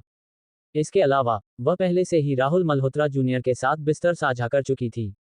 इस बार उनके साथ वापस आकर वह मन ही मन बहुत खुश थी, इसे माता पिता से मिलने जैसा मान रही थी। कानूनी सहायक, ललिता देवी ने इस शब्द को अटपटे ढंग से दोहराया, पूरी तरह समझ नहीं पाई। ओह, इसका मतलब है प्रबंधक राहुल मल्होत्रा जूनियर की मदद करना कानूनी अनुबंध तैयार करने और कानूनी प्रावधानों की समीक्षा करने में। मैंने सुना कि इस बार आप संपत्ति का बंटवारा करने वाले हैं और मुझे इसकी कुछ जानकारी है, इसलिए मैं साथ आई, सहायक ने मधुर मुस्कान के साथ कहा। अपना मुंह बंद करो, तुम क्या बकवास बोल रही हो? राहुल मल्होत्रा जूनियर का चेहरा बदल गया और उन्होंने जल्दी से उसे डांटा। लेकिन तब तक देर हो चुकी थी। पूरे कमरे ने उसे स्पष्ट रूप से सुना। माहौल अचानक ठंडा हो गया। ललिता देवी की मुस्कान धीरे धीरे मुरझा गई। राहुल की पेशकश, ये तुम्हारा अपना विचार नहीं था, है ना? ललिता देवी ने धीरे से कहा। ये स्पष्ट रूप से राहुल मल्होत्रा जूनियर का विचार था, उन्होंने तो अनुबंध तैयार करने वाली को भी साथ लाया था। राहुल मल्होत्रा जूनियर ने महिला सहायक को घूर कर देखा, जो अन्यायग्रस्त दिख रही थी, अपने होंठ फुलाकर। बस, मैं थक गई हूँ। आप सब चले जाओ, ललिता देवी ने थके हुए ढंग से कहा, अपना हाथ बाहर की ओर लहराते हुए। शांत, इस्तीफा दे चुकी। यह महसूस करके कि उनका अपना पोता भी उनके खिलाफ साजिश रच रहा है, ललिता देवी का दिल ठंडा पड़ गया। कभी मल्होत्रा परिवार की प्रभावशाली और अद्वितीय कुलमाता अब अचानक बूढ़ी और जर्जर लग रही थी। अनुबंध तैयार करना हो तो करो। आज रात सभी बच्चों को बुलाओ। वे जितनी भी राशि दें, मैं उन्हें नुकसान नहीं होने दूंगी। बुजुर्ग महिला ने अपने आप से बुदबुदाया, धीरे धीरे खड़ी होकर। राहुल ने उन्हें सहारा देने की कोशिश की, लेकिन उन्हें तेजी से झटक दिया गया। रमेश मल्होत्रा ने भी वही कोशिश की और उन्हें भी धक्का दे दिया गया। केवल रोहन मल्होत्रा की मां, लक्ष्मी मल्होत्रा, उनकी बांह पकड़ पाईं। बुजुर्ग महिला ने इनकार नहीं किया। सबने देखा जब लक्ष्मी मल्होत्रा ने बुजुर्ग महिला को बेडरूम में ले जाया। रमेश मल्होत्रा खड़े हुए, अपनी भौहें सिकोड़ते हुए और राहुल मल्होत्रा जूनियर को घृणा के साथ देखते हुए, नाक से जोर से फूंकारते हुए चले गए। बाकियों ने एक दूसरे की ओर देखा। बड़े चाचा और उनकी पत्नी ने अजीब ढंग से मुस्कुराया, जबकि रोहन मल्होत्रा के चाचा और चाची ने राहुल मल्होत्रा जूनियर की ओर मुस्कुराया। बैठक समाप्त हो गई। लोग अलग अलग भावनाओं के साथ चले गए। रोहन मल्होत्रा के चाचा और चाची, अत्यंत प्रसन्न दिखते हुए, अपने बेटे को घर ले गए। उस पल ललिता देवी के बेडरूम में लक्ष्मी मल्होत्रा बैठकर उन्हें सांत्वना देने लगी। माँ, इसे दिल से मत लगाए। आपका पोता केवल राहुल मल्होत्रा जूनियर ही नहीं है। इन पिछले वर्षों में रोहन ने भी बाहर कुछ पैसे कमाए हैं। अगर वाकई में पर्याप्त नहीं हुआ तो हम कुछ ना कुछ करेंगे। राहुल और अन्य लोगों की बात न सुने। ललिता देवी ने कड़वी मुस्कान दी और सिर हिलाया। लक्ष्मी, मुझे और मनाने की जरूरत नहीं है। मैं राहुल के परिवार के प्रस्ताव को स्वीकार करती हूँ। इस मामले के सुलझने के बाद मैं वृद्धाश्रम चली जाऊंगी, ललिता देवी ने शांति से कहा। वह अब यहाँ और नहीं रहना चाहती थी। ये घर अब इतना अपरिचित अब घर नहीं कहा जा सकता था। अगर वे इसे चाहते हैं तो ले लें। आप वृद्धाश्रम नहीं जा सकती। अगर आप यहाँ नहीं रहना चाहती तो मेरे घर आ जाए, मैं आपकी देखभाल करूंगी। इतने बेटों में से कोई ना कोई तो काम का होगा। लक्ष्मी मल्होत्रा ने ललिता देवी का हाथ पकड़कर लगभग आदेश देते हुए कहा। जैसे ही उन्होंने अपनी बहू को देखा, उन्हें सालों पहले की अपनी छवि दिखाई दी। ललिता देवी की आंखें चुभने लगी और उनकी पकड़ थोड़ी और मजबूत हो गई। अल्पविराम, रोहन मल्होत्रा के घर पर। रोहन मल्होत्रा ने अच्छी नींद ली, तरोताजा और ऊर्जावान महसूस कर रहे थे। उठने के बाद उन्हें पता चला कि उनके पिता और मां दोनों घर पर नहीं थे, हालांकि नाश्ता अभी भी गर्म था। नहा धोकर और खाना खाने के बाद रोहन मल्होत्रा बाहर टहलने के लिए तैयार थे। जैसे ही वे जाने वाले थे, उन्होंने दरवाजा खुलने की आवाज सुनी और अपने पिता, रमेश मल्होत्रा, को काले चेहरे के साथ अंदर आते देखा, दरवाजा जोर से पटकते हुए जैसे कि गुस्सा निकाल रहे हों। पिताजी, इतना गुस्सा क्यों? रोहन मल्होत्रा चौंक गए और पास गए। क्या हुआ पिताजी, क्या हुआ, और माँ कहाँ है? रोहन मल्होत्रा ने पूछा। अपने बेटे को देखकर रमेश मल्होत्रा का चेहरा कुछ हद तक नर्म हुआ। ये बच्चा, भले ही उसने बाहर राहुल मल्होत्रा जूनियर जितना अच्छा न किया हो और उतना सफल न रहा हो, उसमें ईमानदारी थी, राहुल मल्होत्रा जूनियर के विपरीत, जिसके पारिवारिक रिश्ते कमजोर थे और दिल पत्थर का था। इससे रमेश मल्होत्रा को बहुत सांत्वना मिली। रोहन, पिताजी को तुमसे कुछ कहना है। रमेश मल्होत्रा सोफे पर बैठ गए और सामने की ओर इशारा किया। रोहन मल्होत्रा चलकर बैठ गए। पिताजी जो बात करने वाले हैं, वह वही होगी जिसने पूरे परिवार को चिंतित कर रखा है, रोहन मल्होत्रा ने अपने आप से सोचा। तुम्हारे चौथे चाचा का शुभम, वह अस्पताल में है, उसके सिर में ट्यूमर है, रमेश मल्होत्रा ने गहरी सांस छोड़ी। शुभम मल्होत्रा, रोहन मल्होत्रा की नजर और केंद्रित हो गई। सच कहें तो, उन्हें इस चचेरे भाई के लिए ज्यादा लगाव नहीं था, क्योंकि बचपन में उन्होंने ज्यादा समय साथ नहीं बिताया था। लेकिन शुभम मल्होत्रा फिर भी मल्होत्रा परिवार का एक सदस्य था, और ऐसी बीमारी का सामना करने में, रोहन मल्होत्रा स्वाभाविक रूप से इसे नजरअंदाज नहीं कर सकते थे। इलाज की लागत 8 लाख रुपये है। 8 लाख रुपये, रमेश मल्होत्रा ने भारी आह भरी। इतनी बड़ी राशि उनके ऊपर एक पत्थर की तरह दब रही थी। भले ही उनकी पीढ़ी ने पुनर्वास के कारण घर और कुछ पैसे प्राप्त किए हों, बच्चों की पढ़ाई और वर्षों के घरेलू खर्चों के बाद ज्यादा बचत नहीं थी। राहुल, सबसे सफल, ने केवल एक छोटा व्यवसाय किया था।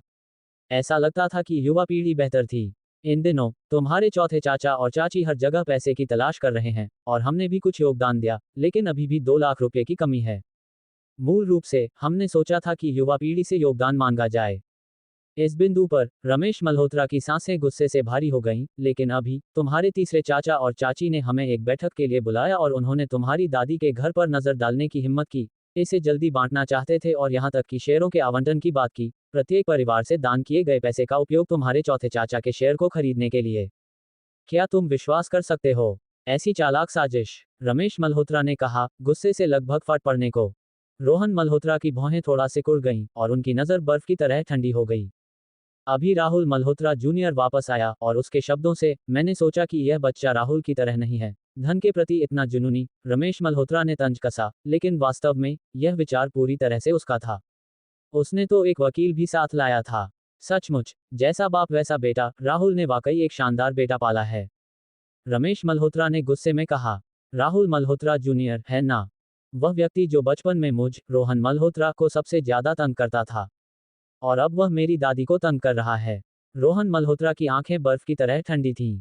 राहुल मल्होत्रा जूनियर, मैं तुम्हें सफल नहीं होने दूंगा। अध्याय 227, विशिष्ट अतिथि का आगमन। रमेश मल्होत्रा ने बात खत्म की और एक भारी आह भरी।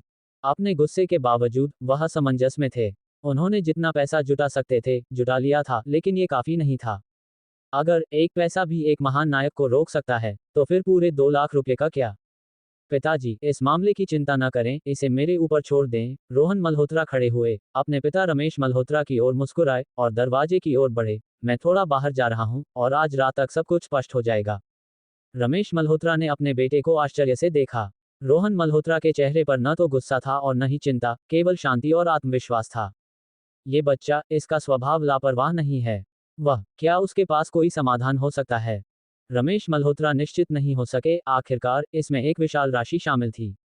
कोई बात नहीं, चाहे कुछ भी हो, इस बच्चे की इच्छा ही उसे राहुल मल्होत्रा जूनियर से 10 गुना, 100 गुना बेहतर बनाती है। रमेश मल्होत्रा के दिल में गर्व की भावना उमड़ी।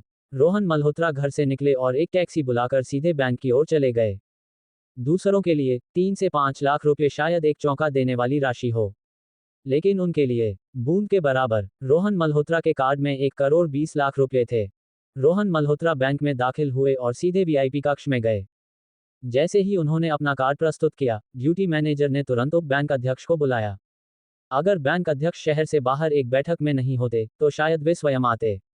जैसे इंद्रपुर सिटी बैंक के अध्यक्ष प्रेम प्रकाश गुप्ता, उप बैंक अध्यक्ष भी कोई अलग नहीं थे। कार्ड सत्यापित करने के बाद उन्होंने रोहन मल्होत्रा के साथ बहुत सम्मान के साथ व्यवहार किया। रोहन मल्होत्रा ने एक कप चाय भी पूरी नहीं की थी कि उन्हें वे सभी बैंक कार्ड मिल गए जो वे व्यवस्थित करना चाहते थे। इन कार्डों को हाथ में पकड़कर रोहन मल्होत्रा की आंखों में एक चमक कौंधी। राहुल मल्होत्रा जूनियर, मैं तुमसे आज रात मिलूंगा। अल्पविराम। दोपहर में रोहन मल्होत्रा घर नहीं लौटे। लक्ष्मी मल्होत्रा वापस आई और रोहन मल्होत्रा को नहीं देखा। उन्होंने रमेश मल्होत्रा से पूछा, लेकिन ज्यादा कुछ नहीं पता चला, और उन्होंने रोहन मल्होत्रा को फोन भी नहीं किया। आखिरकार बच्चा बड़ा हो गया था और उसके अपने निजी मामले थे। दोपहर में लक्ष्मी मल्होत्रा ने विशेष रूप से ललिता देवी के पसंदीदा 2 व्यंजन बनाए।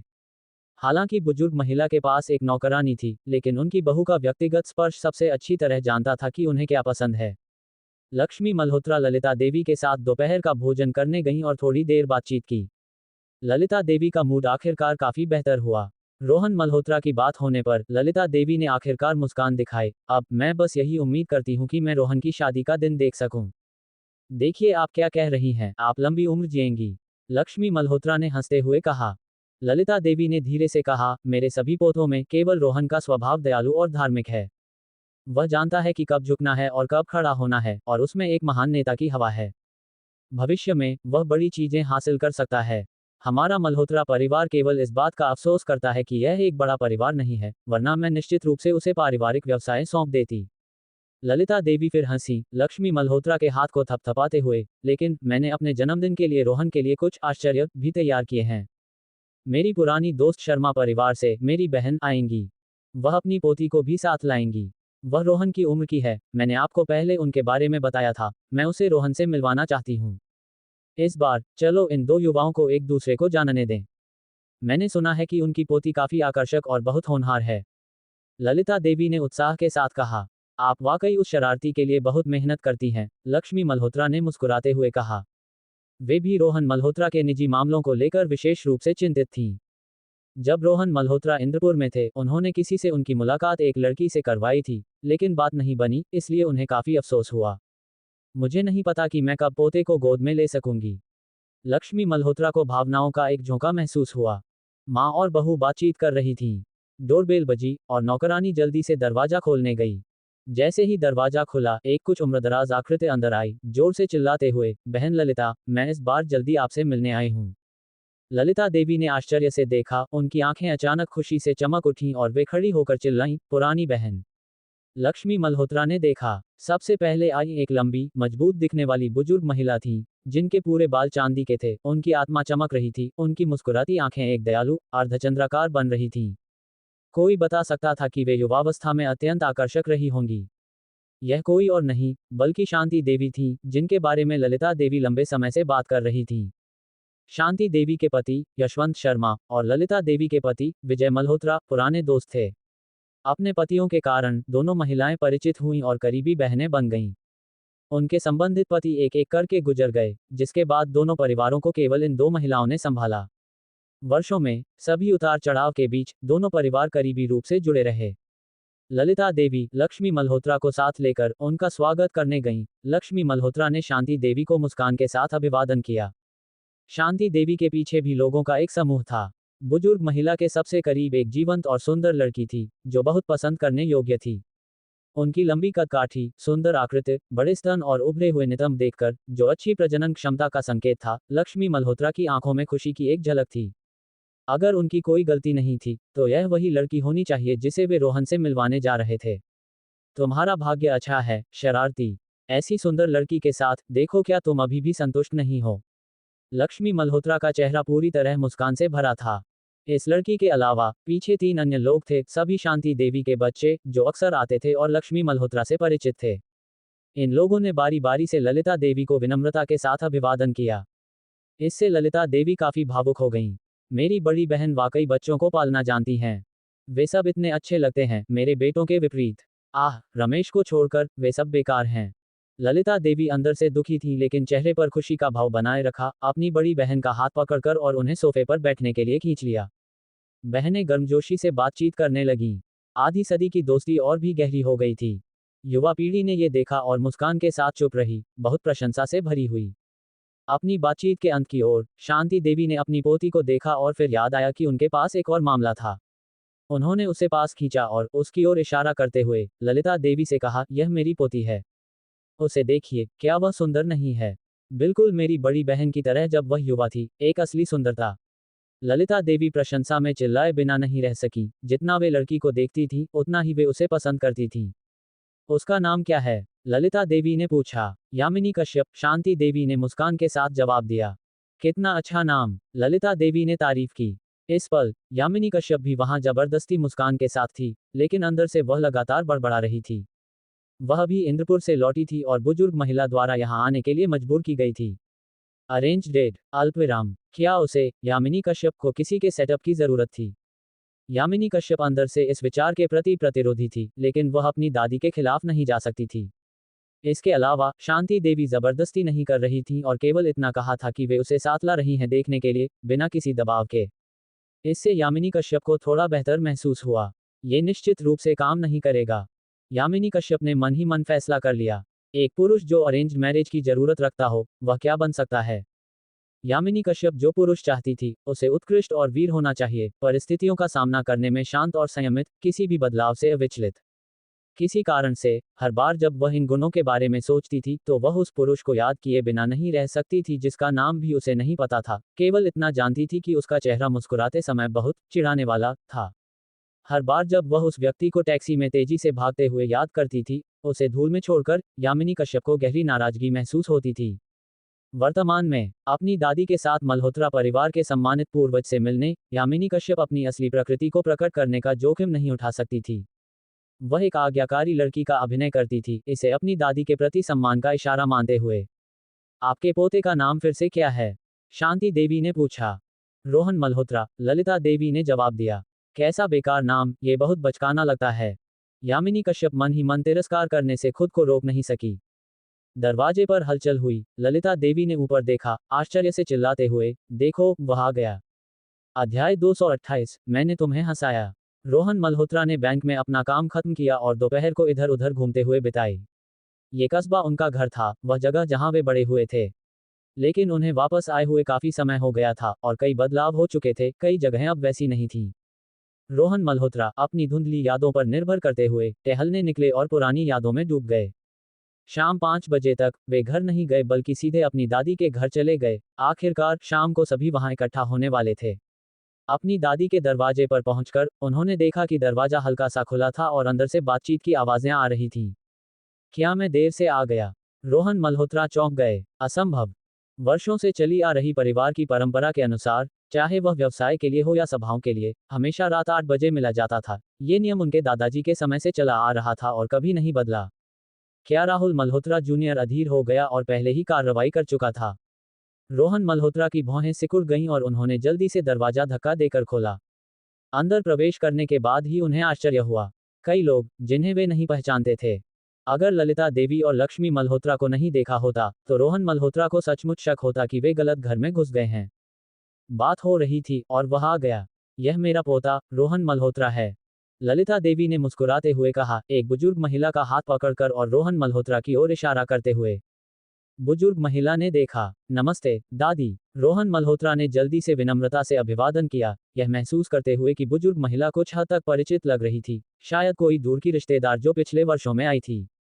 रोहन मल्होत्रा ज्यादातर समय बाहर रहने के कारण उन्हें शायद ही कभी देख पाए थे।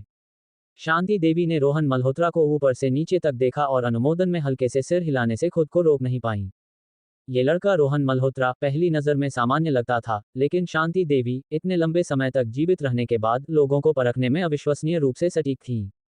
रोहन मल्होत्रा आत्मविश्वास के साथ चलते थे, एक निश्चित स्थिरता बिखेरते हुए, न तो उतावले थे और न ही दिखावटी, ये दुनिया को देखने की स्पष्ट निशानी थी।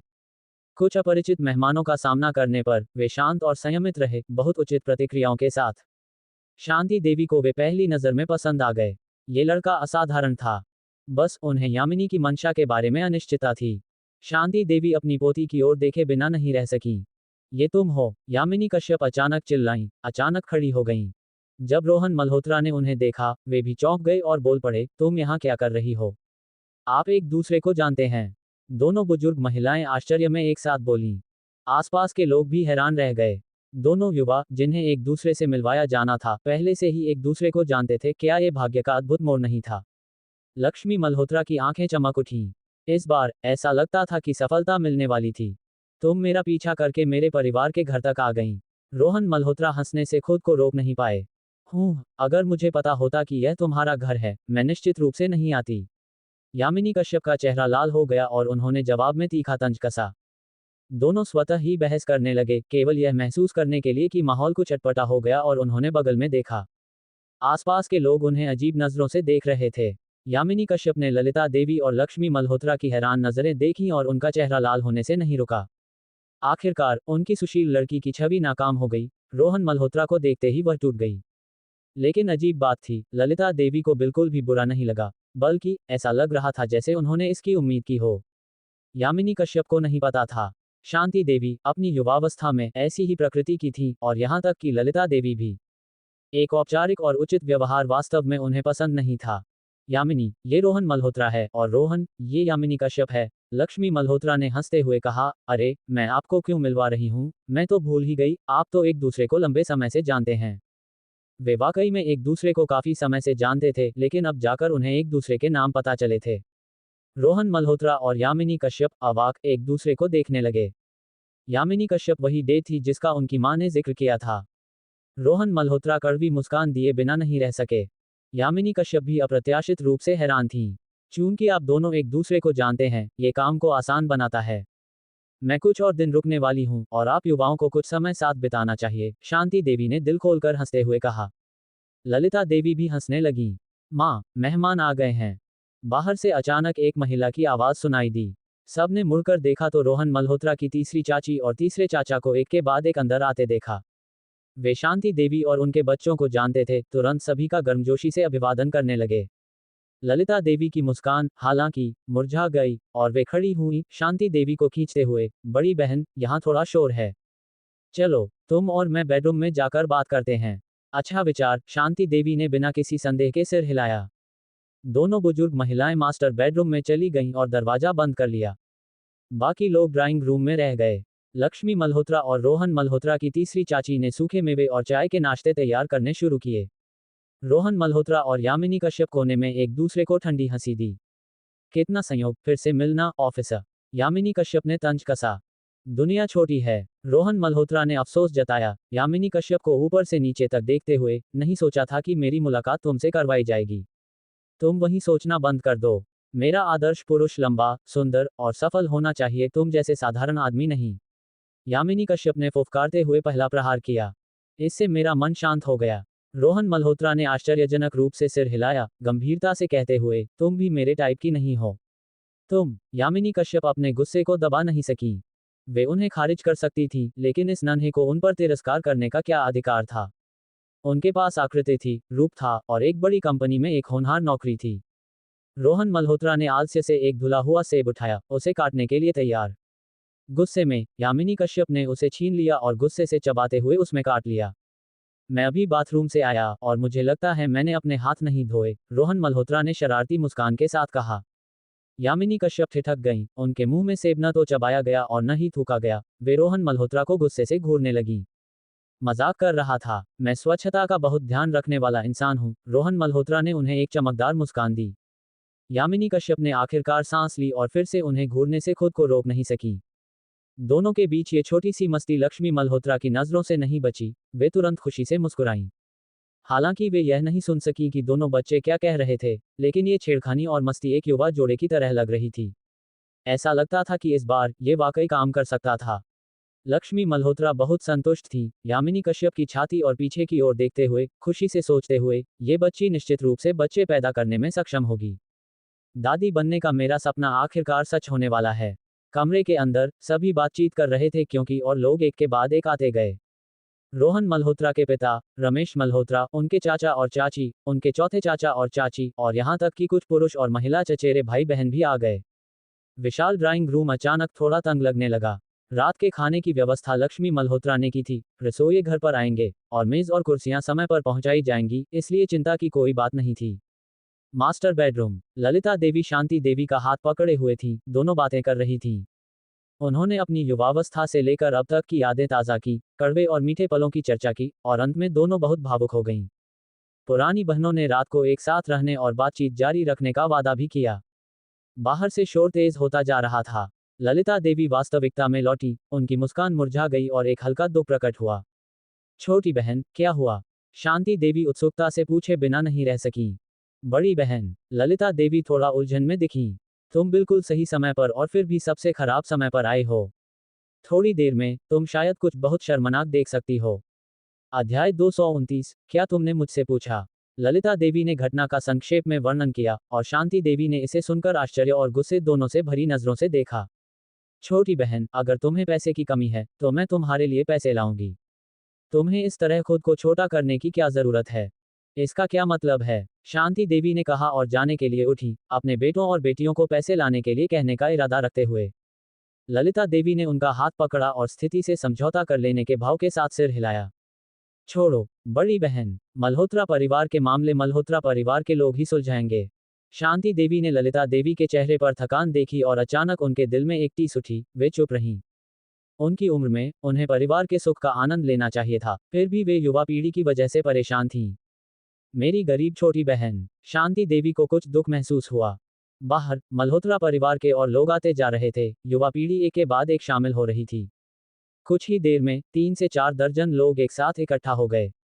सौभाग्य से, ललिता देवी का अपार्टमेंट 180 वर्ग मीटर का 3 बेडरूम वाला था, विशेष रूप से पूरे परिवार की सभाओं को ध्यान में रखकर चुना गया था। ड्राइंग रूम को विशेष रूप से इसके बड़े आकार के लिए चुना गया था। नवीकरण के बाद, इसे एक छोटे बेडरूम को हटाकर 2 बेडरूम में बदल दिया गया था, जिससे ड्राइंग रूम और रसोई दोनों को बड़ा किया गया, जो पर्याप्त से अधिक था। ड्राइंग रूम में, रिया मल्होत्रा मल्होत्रा परिवार के युवा सदस्यों में चमक रही थी। वह, लक्ष्मी मल्होत्रा और राहुल मल्होत्रा की पत्नी के साथ, मेहमानों की अंदर और बाहर मेजबानी कर रही थी, बहुत कुशलता के साथ। जैसे ही 7 बजे, रिजर्व किए गए होटल से रसोइये अपनी टीम के साथ पहुंचे, तैयार किए गए अर्ध तैयार सामग्री लेकर। मेज और कुर्सियां भी थोड़ी देर बाद किसी और ने पहुंचा दी। होटल से रसोइयों को बुलाना और मेज कुर्सियां उपलब्ध करवाना एक महंगी सेवा थी, जिसके लिए पहले से बुकिंग की जरूरत थी। इस तरह की आखिरी मिनट की व्यवस्थाओं के लिए केवल नियमित ग्राहक ही अतिरिक्त शुल्क के साथ अपनी मांग पूरी करवा सकते थे, वरना होटल इसे स्वीकार नहीं करता। जैसे ही मेज और कुर्सियां लगाई गईं, प्रत्येक मेज पर 4 प्लेट सूखे मेवे और 4 प्लेट नाश्ते सजाए गए, सभी उच्चतम गुणवत्ता के। छोटे बेडरूम को खाली करके वहां एक मेज रखी गई थी, और ललिता देवी और शांति देवी को मास्टर बेडरूम से बाहर आमंत्रित किया गया ताकि वे उस मेज पर शामिल हों। रोहन मल्होत्रा और यामिनी कश्यप को भी उनके साथ बैठने के लिए व्यवस्थित किया गया। रिया मल्होत्रा ने लोगों की संख्या गिनी और महसूस किया कि केवल राहुल मल्होत्रा जूनियर अभी तक नहीं आया था। तीसरी चाची, भाई राहुल मल्होत्रा जूनियर अभी तक क्यों नहीं आए? रिया मल्होत्रा ने विशेष रूप से पूछताछ की। चिंता मत करो, मैं उसे जल्दी करने को कहूंगी। वह शायद जल्द ही पहुंच जाएगा, तीसरी चाची ने चेहरे पर मुस्कान के साथ कहा। आज उनके परिवार के लिए बहुत खुशी का दिन था। ये घर उनके लिए स्वामित्व का एक बड़ा हिस्सा दर्शाएगा, और उनके बेटे की भविष्यवाणी के अनुसार, इस साल निवेश किया गया पैसा अगले साल तक कम से कम 2 गुना हो जाएगा, वाकई में एक लाभकारी निवेश। ठंडे व्यंजन मेज पर रखे जाने के बाद ही राहुल मल्होत्रा जूनियर एक महिला सहायक के साथ आराम से आया। शर्मा परिवार के लोगों को वहां देखकर राहुल मल्होत्रा जूनियर कुछ आश्चर्यचकित हुआ, लेकिन उसने ज्यादा प्रतिक्रिया नहीं दिखाई, स्थिति को शालीनता से संभाला।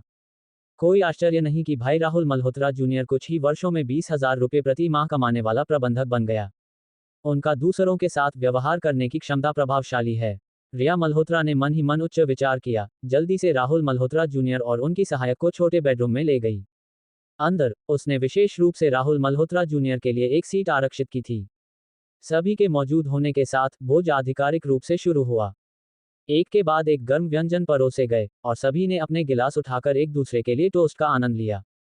हालांकि आज ललिता देवी का जन्मदिन नहीं था, फिर भी युवाओं ने बहुत सारी शुभकामनाएं दी, और बुजुर्ग महिला धीरे धीरे खुश होने लगी। भोज लगभग 1 घंटे तक चला, इसके बाद मेज और कुर्सियां हटा दी गईं। रसोइयों ने अपने बर्तन समेटे और जाते समय कचरा भी साथ ले गए। जल्द ही, ललिता देवी और शांति देवी, दोनों बुजुर्ग महिलाओं को राहुल मल्होत्रा ने बाहर आमंत्रित किया। ड्राइंग रूम के केंद्र में एक मेज रखी गई थी, जिसमें दोनों बुजुर्ग महिलाएं मुख्य स्थान पर थीं, और बाकी सभी उनके चारों ओर थे। जिन्हें सीट नहीं मिली, वे सोफे पर चले गए। राहुल मल्होत्रा, तीसरे चाचा, ने मुद्रित अनुबंधों का एक मोटा ढेर निकाला। राहुल मल्होत्रा जूनियर मुस्कुराते हुए देख रहा था। शर्मा परिवार के लोग समझ नहीं पाए कि क्या हो रहा था, और मल्होत्रा परिवार के कुछ लोग, जैसे रिया मल्होत्रा, को भी कार्यवाही के बारे में कोई जानकारी नहीं थी। हालांकि, इससे कोई फर्क नहीं पड़ता था। राहुल मल्होत्रा के हाथों में अनुबंध की प्रतियों का मोटा ढेर विस्तृत टिप्पणियों के साथ था।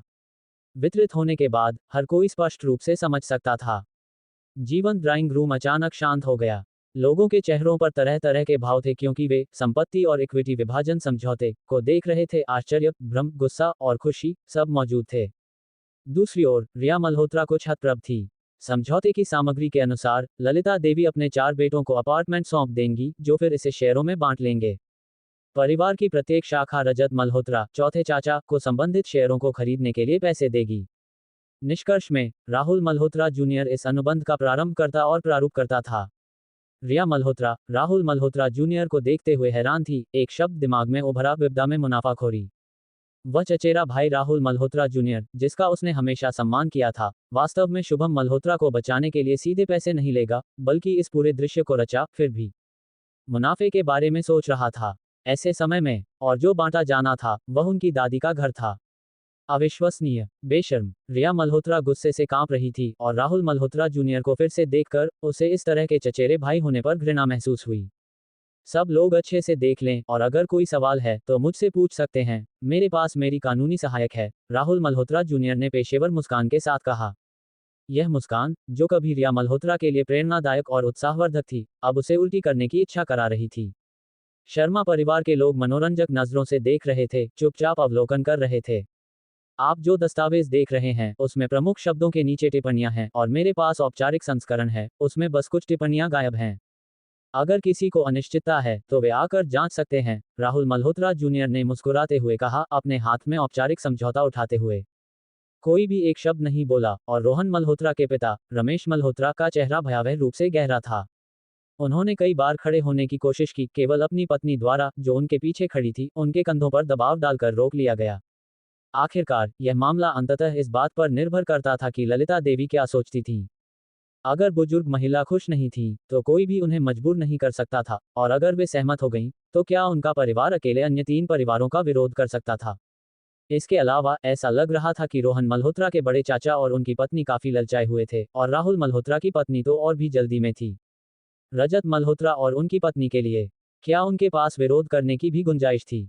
लक्ष्मी मल्होत्रा ने असहाय रूप से आह भरी। रोहन मल्होत्रा अपनी दादी, ललिता देवी, के बगल में आराम से बैठे थे, अपने हाथ में चाय का प्याला पकड़े हुए, चाय की पत्तियों को ध्यान से फूंक रहे थे। उन्होंने अपने सामने रखे अनुबंध को छुआ तक नहीं था। यामिनी कश्यप अपनी दादी के बगल में बैठी, उनकी ओर चुपके से देखे बिना नहीं रह सकी। हालांकि उनका रोहन मल्होत्रा के साथ कम संपर्क था, वे जानती थीं कि यह लड़का निश्चित रूप से कोई अच्छा इंसान नहीं था, और वह ललिता देवी के प्रति असाधारण सम्मान दिखाता था। वर्तमान में, राहुल मल्होत्रा जूनियर के इस तरह की हद पार करने के साथ, यामिनी कश्यप को विश्वास नहीं था कि रोहन मल्होत्रा उदासीन रहेगा। लेकिन, तुम इस स्थिति में क्या करोगे? यामिनी कश्यप ने समझौते में टिप्पणियों को देखा, मामले की अधिकांश जानकारी जानते हुए और यह जानते हुए कि मल्होत्रा परिवार के रजत को अपने जीवन को बचाने के लिए तत्काल पैसे की जरूरत थी। पैसे की कमी के मामलों में कोई चालबाजी इसे पूरा नहीं कर सकती थी। यह असली चांदी होना चाहिए। मेरे पास अभी भी कुछ बचत है, और जब तक रोहन मल्होत्रा मांगता है, मैं पहले उसे उपयोग करने के लिए निकाल सकती हूँ। यामिनी कश्यप मन ही मन सोचने लगी। जब यामिनी कश्यप रोहन मल्होत्रा को देख रही थी, राहुल मल्होत्रा जूनियर उनकी ओर देखे बिना नहीं रह सका। रात के खाने के समय से ही इस आश्चर्यजनक सुंदरता को नोटिस किया था, और यह जानकर हैरान था कि वह उस हारे हुए रोहन मल्होत्रा के लिए प्रस्तावित महिला थी। रोहन मल्होत्रा, हो, इतने सालों तक बाहर रहने के बाद, वह क्या बन गया था? घर आने से भी डरता था, और निश्चित रूप से उनके लिए कोई मुकाबला नहीं था। राहुल मल्होत्रा जूनियर 2 लाख रुपए की वार्षिक आय के साथ, राहुल मल्होत्रा जूनियर मल्होत्रा परिवार की उत्कृष्ट युवा पीढ़ी था, और रोहन मल्होत्रा कुछ भी नहीं था सिवाय एक बेकार के। फिर भी किसी ने उसे इतनी सुंदर महिला से मिलवाया था। राहुल मल्होत्रा जूनियर ने रोहन मल्होत्रा को दिल से तुच्छ समझा, और एक ही मेज पर खाने के दौरान, उसने रोहन मल्होत्रा की ओर एक नजर तक नहीं दी थी। कोई आपत्ति नहीं है ना? राहुल मल्होत्रा जूनियर ने अपनी शांति फिर से हासिल की और मुस्कुराते हुए पूछा। किसी ने उसका जवाब नहीं दिया। राहुल मल्होत्रा जूनियर ने औपचारिक अनुबंध ललिता देवी के सामने रखा, मुस्कुराते हुए कहा, तो दादी, कृपया इस पर अपने हस्ताक्षर करें। सबकी निगाहों के बीच, ललिता देवी ने चुपचाप अनुबंध उठाया। इससे पहले कि वे इसे खोल पाती, उनके बगल से एक हाथ निकला और अनुबंध ले लिया। रोहन मल्होत्रा, राहुल मल्होत्रा जूनियर, जो ललिता देवी के हस्ताक्षर की प्रतीक्षा में भरा हुआ था, इस अचानक जटिलता से हैरान रह गया। तुम क्या कर रहे हो? राहुल मल्होत्रा जूनियर ने भौहें चढ़ाईं। रोहन मल्होत्रा ने उसे एक चमकदार मुस्कान दी, और सभी की निगाहों के सामने, धीरे से अनुबंध को आधा फाड़ दिया। सब लोग अवाक रह गए। क्या तुमने मुझसे, रोहन मल्होत्रा, पूछा था, इससे पहले कि तुम दादी से इस अनुबंध पर हस्ताक्षर करवाकर घर बेचने की बात करते? अध्याय 230, तुमने एक अच्छा पोता पाला है। रोहन मल्होत्रा ने, सबकी निगाहों के सामने, वास्तव में औपचारिक अनुबंध को फाड़ दिया। सब लोग अवाक रह गए। यामिनी कश्यप अपने मुंह को ढकने से खुद को रोक नहीं सकी। यह विश्वास नहीं कर पा रही थी कि रोहन मल्होत्रा इस मामले को इतने साधारण और क्रूर तरीके से संभालेगा। देखिए, रोहन मल्होत्रा ने जो छवि उनकी दी थी, वह चालाकी और चतुराई की थी, न कि ऐसी मनमानी की। ललिता देवी ने अपने सबसे प्रिय पोते को आश्चर्य से देखा, कुछ राहत महसूस करते हुए, फिर भी असहाय। शांति देवी को, हालांकि, थोड़ा प्रशंसा और समर्थन महसूस हुआ। वह रोहन मल्होत्रा को देखते हुए और अधिक पसंद करने लगी। अगर फाड़ दिया, तो फाड़ दिया, इसे फाड़ना सही था, अच्छा हुआ कि फाड़ दिया। अगर पैसे की जरूरत है, तो मैं दूंगी। शांति देवी ने मन ही मन सोचा। रोहन मल्होत्रा के पिता, रमेश मल्होत्रा, अपने बेटे को देखकर आश्चर्यचकित थे और लक्ष्मी मल्होत्रा भी। उनमें से किसी ने भी उम्मीद नहीं की थी कि रोहन मल्होत्रा इतना आवेगी होगा। हालांकि, रमेश मल्होत्रा और उनकी पत्नी के चेहरों पर राहत की एक झलक थी। राहुल मल्होत्रा जूनियर का चेहरा एकदम राख की तरह हो गया। रोहन मल्होत्रा को इस तरह व्यवहार करने का क्या अधिकार था? उनके इस कृत्य ने सार्वजनिक रूप से उनके मुंह पर तमाचा मारा था। तुम क्या कर रहे हो, रोहन मल्होत्रा? तुम्हें भाई राहुल मल्होत्रा जूनियर की चीजें फाड़ने की इजाजत किसने दी? राहुल मल्होत्रा जूनियर के पिता, रोहन मल्होत्रा के तीसरे चाचा, गुस्से में मेज पर जोर से थपथपाते हुए चिल्लाए, तुम क्या गड़बड़ कर रहे हो? दूसरे भाई, दूसरी भाभी, क्या तुम अपने बेटे को अनुशासित नहीं करोगे? वह पागल हो गया है। रोहन मल्होत्रा की तीसरी चाची भी चिल्लाए बिना नहीं रह सकी। रोहन, तुम ऐसा कैसे कर सकते हो? दादी ने इसकी सहमति दी थी और बाकी सभी ने भी। रोहन मल्होत्रा के बड़े चाचा ने कहने से खुद को रोक नहीं पाए। रोहन, परेशानी पैदा करना बंद करो। चाचा को अभी भी शुभम की जान बचाने के लिए पैसे की जरूरत है। रोहन मल्होत्रा के चौथे चाचा ने याचना की। उनकी चौथी चाची, अपने सिसकियों के बीच, रोहन मल्होत्रा को नाराजगी से देख रही थीं। रिया मल्होत्रा की आंखें थोड़ी चमक उठीं। हालांकि, उनकी नज़र में केवल प्रशंसा की एक छुअन थी, बाकी सब असहायता से भरा था। रोहन मल्होत्रा का ये कदम संतोषजनक लग सकता था, लेकिन फाड़ने के बाद आगे क्या? समस्या हल नहीं हुई। ये केवल मामले को और बदतर कर सकता था। वाकई में लापरवाही। रोहन मल्होत्रा, शांत और संयमित, ने अनुबंध को एक साथ मोड़ा, फिर उसे दोबारा फाड़ा। मल्होत्रा परिवार के उन सभी चाचाओं को जो इस समझौते से सहमत हैं। मेरी दादी ने आपको बड़ा किया, आपके लिए पत्नियां ढूंढी, आपको रहने के लिए घर दिए, आपके बच्चों को बड़ा होते देखा। उन्होंने यह उम्मीद में किया कि मल्होत्रा परिवार समृद्ध होगा, एकजुट रहेगा, शाखाएं फैलाएगा और फलेगा फूलेगा, न कि यह कि आप रिश्तेदारी को नजरअंदाज करें, पैसे के लिए अंधे हो जाएं और अपनी मानवता खो दें।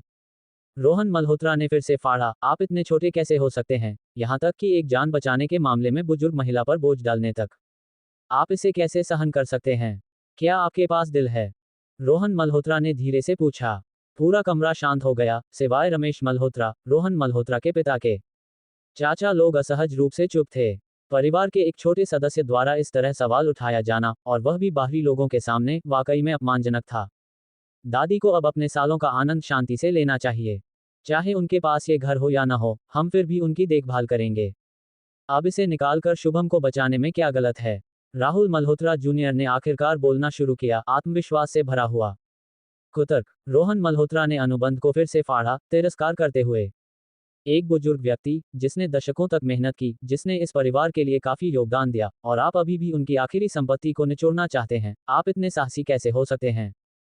रोहन मल्होत्रा ने टुकड़ों को हवा में उछाला, और बर्फ के टुकड़ों की तरह वे राहुल मल्होत्रा जूनियर के सिर पर गिरे। वे आपकी देनदार नहीं हैं। कोई भी इस घर को छूने की सोच भी नहीं सकता। रोहन मल्होत्रा ने ठंडे स्वर में कहा। घर को छूने की इजाजत नहीं। तुम्हें क्या अधिकार है? हाँ, तुम्हें ये कहने का अधिकार किसने दिया? मुझे अपने बेटे को बचाने के लिए पैसे चाहिए। रोहन मल्होत्रा के बोलने के तुरंत बाद कई चाचा और चाचियां तुरंत चिल्ला उठीं। बस करो। शांति देवी, गुस्से में, मेज पर जोर से हाथ मारा और ललिता देवी से कहा, बहन, मैं अब और नजरअंदाज नहीं कर सकती। रोहन सही है, उसने जो कहा वह अच्छा है। ये घर तुम्हारे बुढ़ापे के लिए रखा जाना चाहिए। क्या सिर्फ पैसे की जरूरत है? मैं इसका ध्यान रखूंगी। ललिता देवी ने कड़वी मुस्कान दी। तुमने पहले ही अपनी चिंता दिखा दी है, तो शायद तुम थोड़ा और योगदान दे सकती हो, राहुल मल्होत्रा जूनियर ने अचानक कहा, शांति देवी की ओर मुस्कुराते हुए। अभी मैंने चाचा से सुना कि अस्पताल से नई जानकारी आई है। ऐसा लगता है, हमें 1 लाख रुपये और चाहिए। 1 लाख रुपये और? मौजूद मल्होत्रा परिवार के लोग सांस लेते हुए नहीं रह सके। वे पहले से ही तंगहाल थे, और यह उनके जख्मों पर नमक छिड़कने जैसा था। यहां तक कि शांति देवी के बच्चों ने इतनी बड़ी राशि पर भौहें चढ़ा दी। शांति देवी अवाक रह गईं। ललिता देवी ने एक लंबी आह भरी, राहुल मल्होत्रा जूनियर, जाओ एक और अनुबंध छपवाओ। राहुल मल्होत्रा जूनियर मुस्कुराया लेकिन हिला नहीं। अनुबंध छपवाना कोई समस्या नहीं। फिर से हस्ताक्षर करना, ये भी कोई समस्या नहीं। लेकिन मुझे डर है कि अंत में, मेरा चचेरा भाई इसे फिर से फाड़ देगा। शायद चाचा को मुझे एक सुरक्षा जमा देना चाहिए, ज्यादा नहीं, बस तुम्हारे परिवार के हिस्से का 2/10वां हिस्सा। ये ज्यादा तो नहीं मांगा ना? राहुल मल्होत्रा जूनियर ने रोहन मल्होत्रा की ओर तंज कसते हुए देखा। वह स्पष्ट रूप से उन्हें ब्लैकमेल कर रहा था। रमेश मल्होत्रा तुरंत गुस्से में आ गए, अचानक खड़े होकर, राहुल मल्होत्रा जूनियर, बहुत ज्यादा हो रहा है। क्या मैं वाकई में बहुत ज्यादा कर रहा हूँ? राहुल मल्होत्रा जूनियर ने मुस्कुराते हुए पूछा, सवाल अपने चाचा और चाची की ओर निर्देशित करते हुए। बड़े भाई, हम आपसे विनती करते हैं, कृपया अपने शेयर का थोड़ा हिस्सा छोड़ दें, रोहन मल्होत्रा के चाचा और चाची ने याचना की। क्या तुम्हें लगता है कि मुझे शेयरों की परवाह है?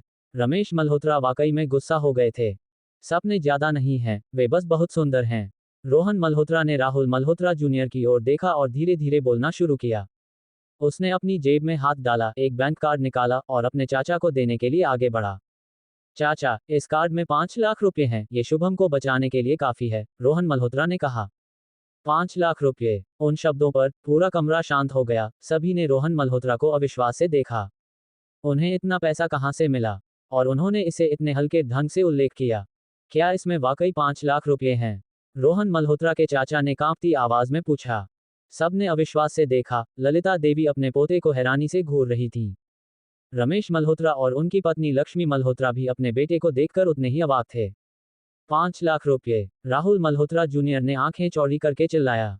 मुझे विश्वास नहीं कि तुम्हारे पास इतना पैसा है।